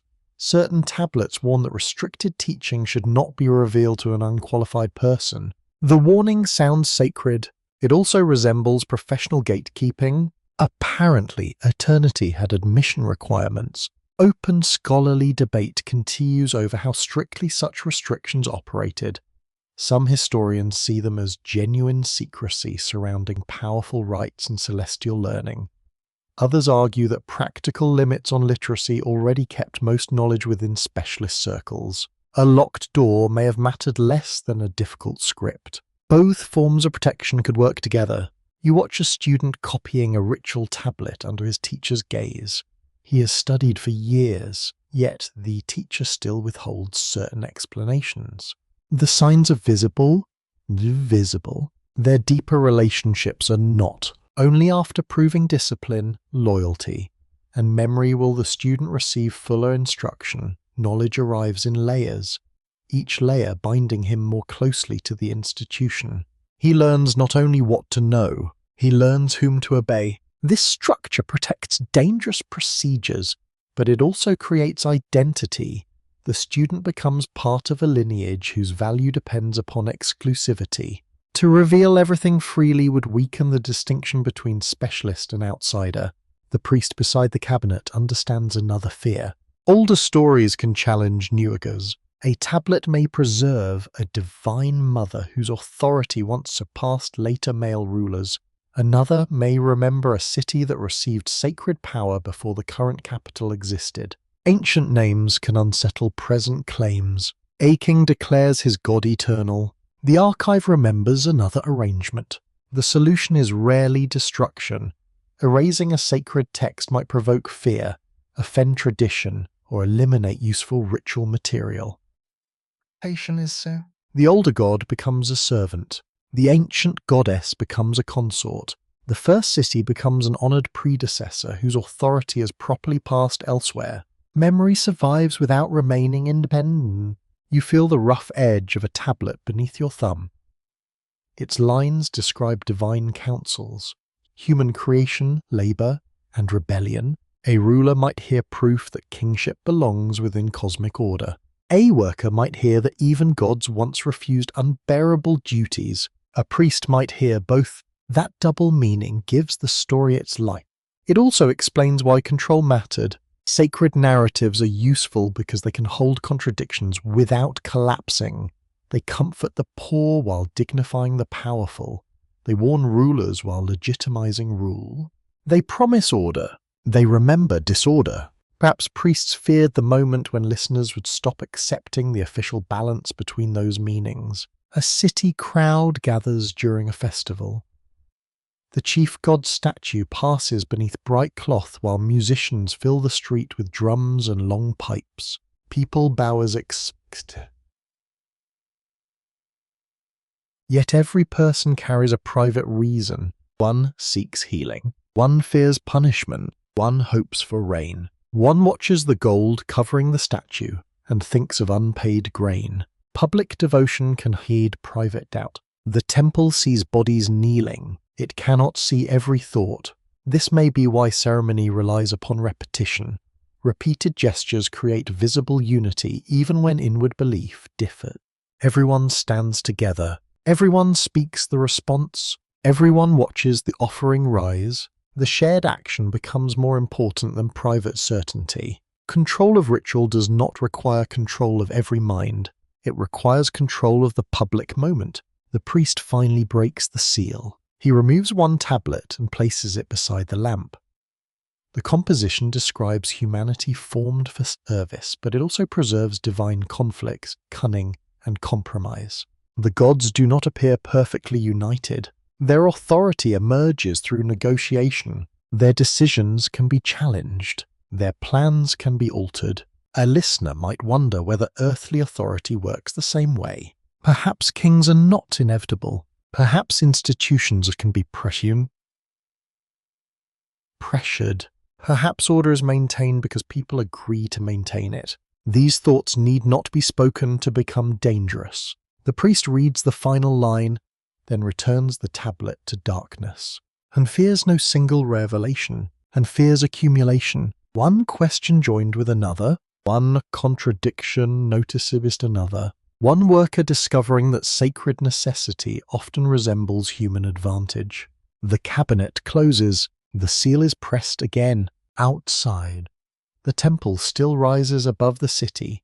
Its lamps shine from high rooms. Its songs cross the courtyards with calm authority. Nothing appears threatened. That is when institutions often feel safest. That is also when hidden doubts grow quietly beneath them. The plain lies empty beneath a white morning sky. No city walls break the horizon. No temple platform catches the sun. Wind moves across dry channels where water once passed through reeds and cultivated fields. You might call this place uninhabited. The ground might disagree. Beneath the dust lie post holes, hearths, seed impressions, animal bones, and thin floors pressed hard by forgotten feet. None looks impressive alone. Together, they reveal communities living, building, and organizing themselves long before written history begins. Civilization does not always arrive with monuments. Sometimes it begins with storage. A family learns to keep grain through winter. Neighbors repair a shared channel. Builders place houses around an open courtyard. Elders decide where animals may graze and where the dead should rest. No king is required at first. No scribe records the decision. Order grows because memory and cooperation demand it. Archaeological research from major universities has shown that settled communities appeared across Western Asia thousands of years before the first Sumerian tablets. People cultivated crops, managed herds, exchanged materials, and built ritual spaces during periods that left no written explanation. The silence of these communities is not emptiness. It is the absence of surviving words. You walk across one ancient settlement at dusk. Low houses cluster together beneath roofs of timber, reeds, and packed earth. Smoke escapes through openings above cooking fires. Someone grinds grain upon stone. Someone repairs a woven basket. Someone counts joss stored against a wall. The movements appear ordinary, yet each depends upon inherited knowledge. Which seed survives dry soil? When should animals be moved? How thick must a wall become before summer heat remains outside? No tablet answer. The knowledge travels through demonstration, correction, story, and habit. A child watches a parent shape clay. A young herder learns the stars associated with seasonal movement. A healer remembers which bitter leaf eases pain and which one brings danger. Civilization exists inside bodies before it exists inside archives. This raises a difficult question. When later, Sumerian stories speak of divine powers teaching humanity, could they preserve a distant memory of knowledge inherited from cultures whose names had vanished? The answer remains uncertain. Myth cannot be treated as a simple historical report. Gods emerging from water and sages advising primeval kings belong to sacred imagination. Yet imagination often gathers around real human experiences. Newcomers may encounter older communities with unfamiliar skills. A younger city may inherit a shrine whose founders are forgotten. Builders may uncover foundations beneath their own temple and wonder who first marked the ground. The unknown past becomes sacred. You stand beside a stone tool polished smooth by years of use. It was made long before metalworkers entered the region. Its edge remains precise, though the hand that shaped it left no name. To a later observer, such an object might seem impossible. Who taught the maker? Who discovered the technique? Where did the knowledge begin? When no human source can be remembered, divine instruction becomes a natural answer. A curious fringe tradition claims that several advanced civilizations existed before known history and were destroyed by the repeated catastrophes. Some versions imagine forgotten kingdom beneath deserts or seas. Accepted archaeology does not support grand hidden empires equipped with impossible technologies. Still, genuine lost societies did exist. Their houses collapsed. Their languages vanished. Their descendants merged with other populations. A forgotten farming village is less glamorous than a sunken kingdom, but its disappearance is just as complete. The ordinary past can vanish perfectly. You enter a dry valley where scattered stones form faint circles. The structures once held roofs, sleeping places, tools, and family disputes. Now lizards cross the foundation. No inscription identifies the residents. No surviving song tells you what they feared. Their silence invites invention, but careful study offers something quieter and more moving. Pollen reveals nearby plants. Animal teeth record seasonal movement. Burned seeds suggest meals eaten beside fires. Small evidence restores small moments. A woman chooses grain. A child carries water. A hunter returns late. A community repairs a wall before rain. These acts do not resemble heroic creation. They create a world nevertheless. Open scholarly debate ensues over how rapidly complex society developed in southern Mesopotamia. Some researchers emphasize local growth from earlier villages. Others point toward migration, exchange, environmental change, and contact across broad regions. No single process expands every city. Population gathered through many paths. Some communities established, others declined. People moved toward water, trade, safety, or opportunity. The first urban world was not built from one plan. It emerged from countless adjustments. This may explain why later myth presents civilization as a system delivered whole. Looking backward from a great city, the gradual steps become difficult to see. Writing is present. Temples are present. Kingship is present. Canals, weights, professions, and laws appear interconnected. The system feels too complex to have grown from ordinary decisions. A divine source makes the completed order understandable. The gods assign each function. The sages teach each skill. Humanity receives the structure. Reality was probably slower. One invention created a new problem. Storage required counting. Counting encouraged marks. Marks became records. Records required specialists. Specialists strengthened institutions. Institution demanded building, workers, and rules. No step needed to understand the final result. The system formed through accumulation. For a moment, it feels as though you can hear that accumulation beneath the plain. A stone strikes grain. A wooden peg enters damp ground. A cord is pulled straight between two posts. Each sound is small. Together, they become history. A village adds another house. A shrine receives another platform. A canal extends toward another field. A leader gains authority during crisis and does not surrender it when danger passes. Complexity arrives without announcing itself. Later generations may describe this transformation as divine descent because no living person remembers the simpler beginning. The oldest institutions always appear ancient to those born inside them. You imagine a Sumerian scribe copying a list of cities said to exist in primeval time. He believes that sacred order began before ordinary memory. He may be correct in one important sense. Many customs surrounding him are older than writing. Farming methods, household rituals, crafted techniques, kinship duties, and seasonal festivals developed through generations who left no texts. Written history begins late. Human memory begins much earlier. The hidden timeline therefore need not contain unknown empires or mysterious machines. It contains something more difficult to reconstruct. Millions of lives without names. Communities that shaped later civilization while remaining invisible within official stories. Their knowledge entered Sumerian culture through tools, habits, crops, building methods, and inherited sacred places. The people vanished into the system they helped create. This disappearance resembles the fate of the divine laborers. Those who carry the first burden rarely receive the final glory. A city celebrates its king. The wall remembers builders. A temple praises its god. The bricks remember hands. A tablet preserves a priestly story. The clay comes from ground worked by people whose voices never entered the archive. Perhaps the idea of beings before humanity reflects this shared inheritance.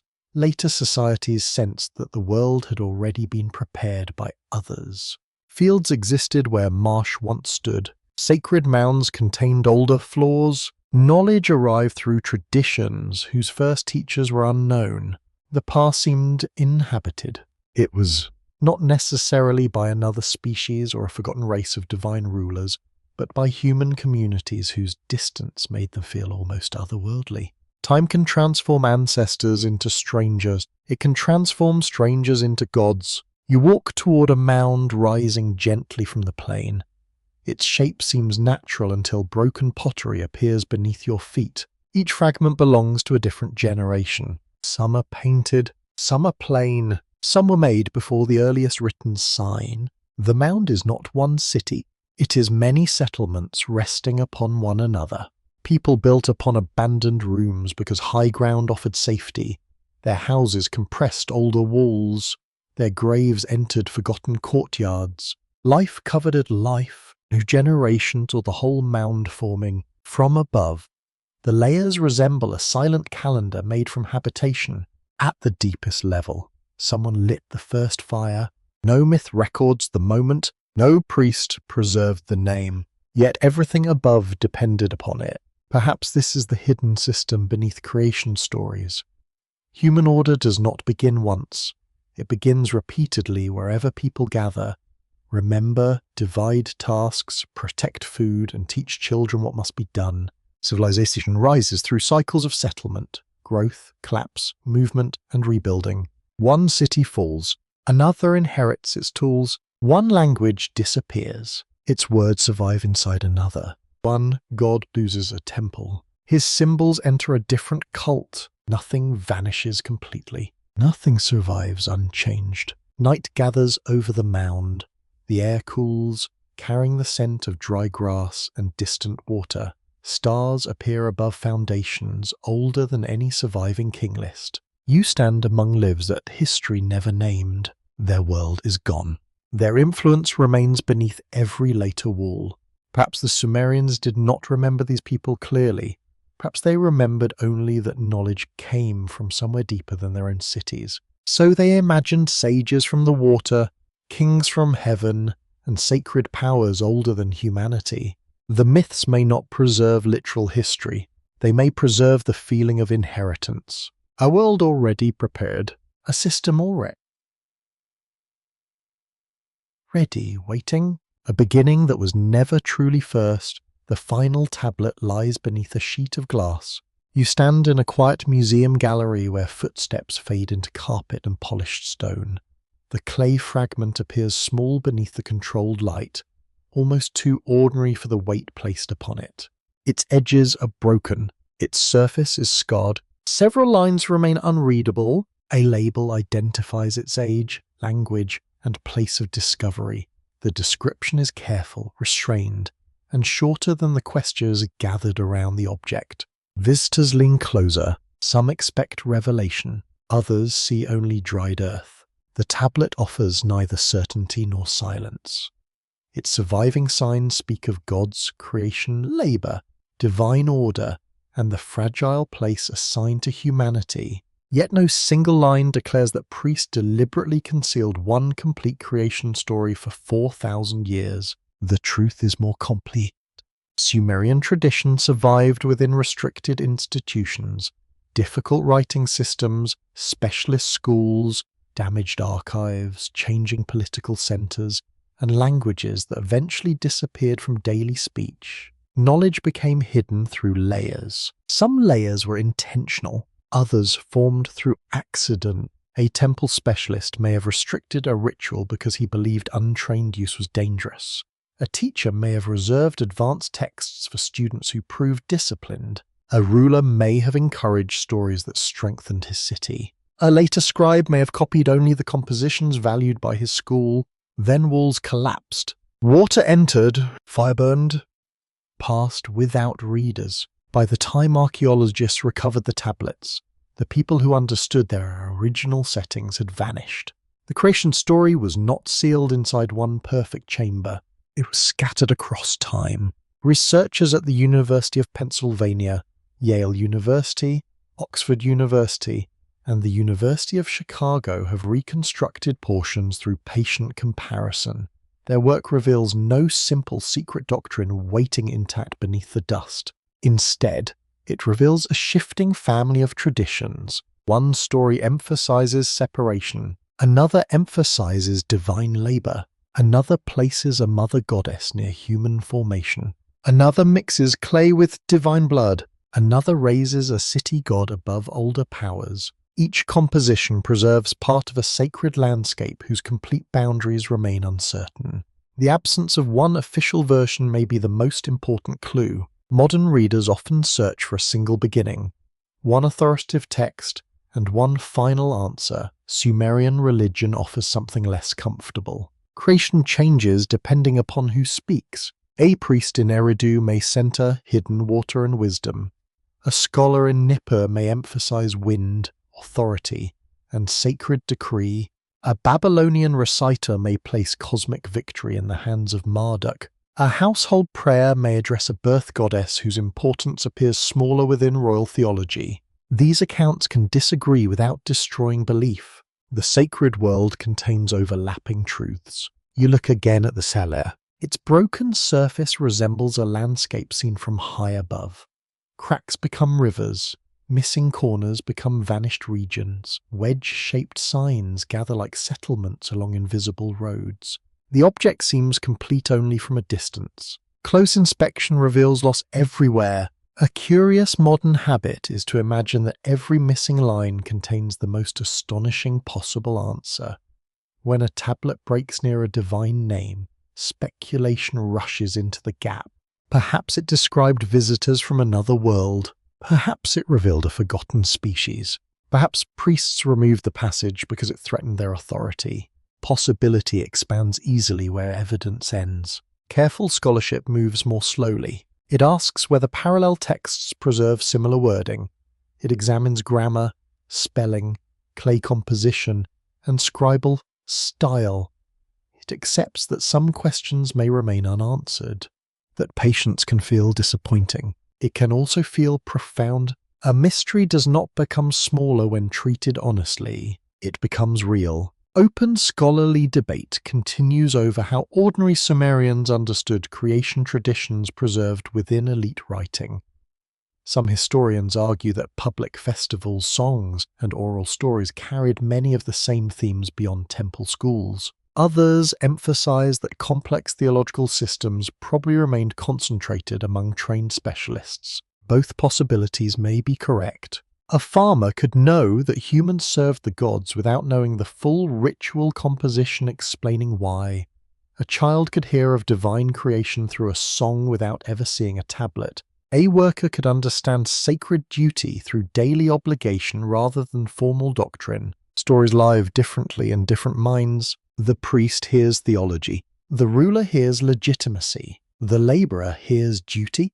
The grieving mother hears the promise that life came from divine hands. The rebellious worker may hear that even lesser gods once refused unbearable labor. Control every meaning. That may explain why the stories survived political change. They could support authority while preserving doubt. They could praise order while remembering conflict.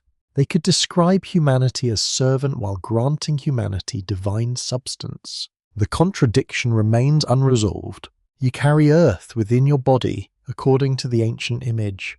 You also carry something that looks upward, questions commands, measures stars, and presses memory into clay. You are shaped for labor.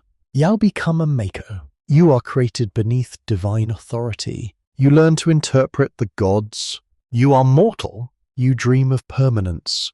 The Sumerian creation traditions do not eliminate these tensions. They place them at the beginning. Human contradiction is not a later failure. It belongs to the design. Perhaps this is the hidden truth that survived more effectively than any forbidden line. Human beings entered the sacred imagination as necessary, intelligent, burdened, and dangerous. The gods needed them. The temples organized them. The rulers commanded them. Yet people built every sanctuary, prepared every offering, copied every hymn, and remembered every divine name. Without human hands, the gods lost their earthly houses. Without human voices, sacred stories fell silent. The servants preserved the masters. That reversal waits quietly inside the tablets. You leave the display and enter a darker gallery. Stone figures stand along the walls, their hands folded in endless prayer. Their eyes are wide. They appear watchful, though they have stared into the same dim space for years. Each statue once stood within a living temple. Lamps flickered nearby. Music filled the room. Offerings arrived with the scent of bread, beer, dates, meat, and incense. Now the statue stands beneath museum lights. Its god no longer receives daily meals. Its city may lie beneath fields, villages, roads, or military ruins. The institution that claimed permanence became archaeology. A soft ventilation current moves through the gallery. You hear no chanting, only the faint hum of modern machinery protecting ancient objects from heat and moisture. Preservation now belongs to curators, conservators, historians, translators, and visitors. The sacred archive has changed guardians. Its meanings continue changing too. One age reads the myths as primitive religion. Another reads them as political ideology. Another searches for astronomy, psychology, environmental memory, or lost technology. Every generation approaches the clay carrying its own questions. The tablet answers through a voice older than those questions. It speaks clearly enough to attract you. It remains broken enough to resist you. Perhaps the priests hid certain teaching. Perhaps they protected sacred traditions from careless use. Perhaps they reshaped older memories to serve cities, rulers, and divine hierarchies. It is also possible that time performed most of the hiding without human intention. Languages died. Libraries scattered.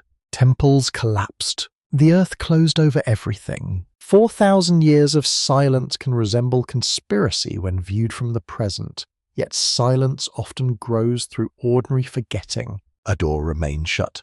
A school closes. A final reader dies. The signs remain visible, but no living person knows their sound.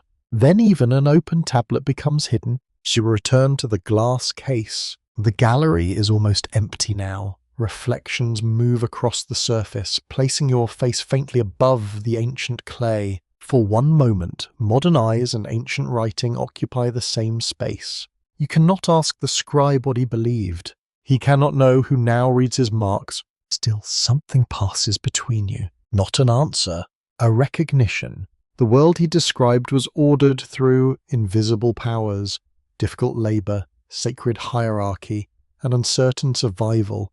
Your world uses different names, but it still struggles with authority, work, memory, and the fear that civilization rests upon fragile foundation. The tablet remains ancient. Its questions do not. The lights dim slightly as closing time approaches.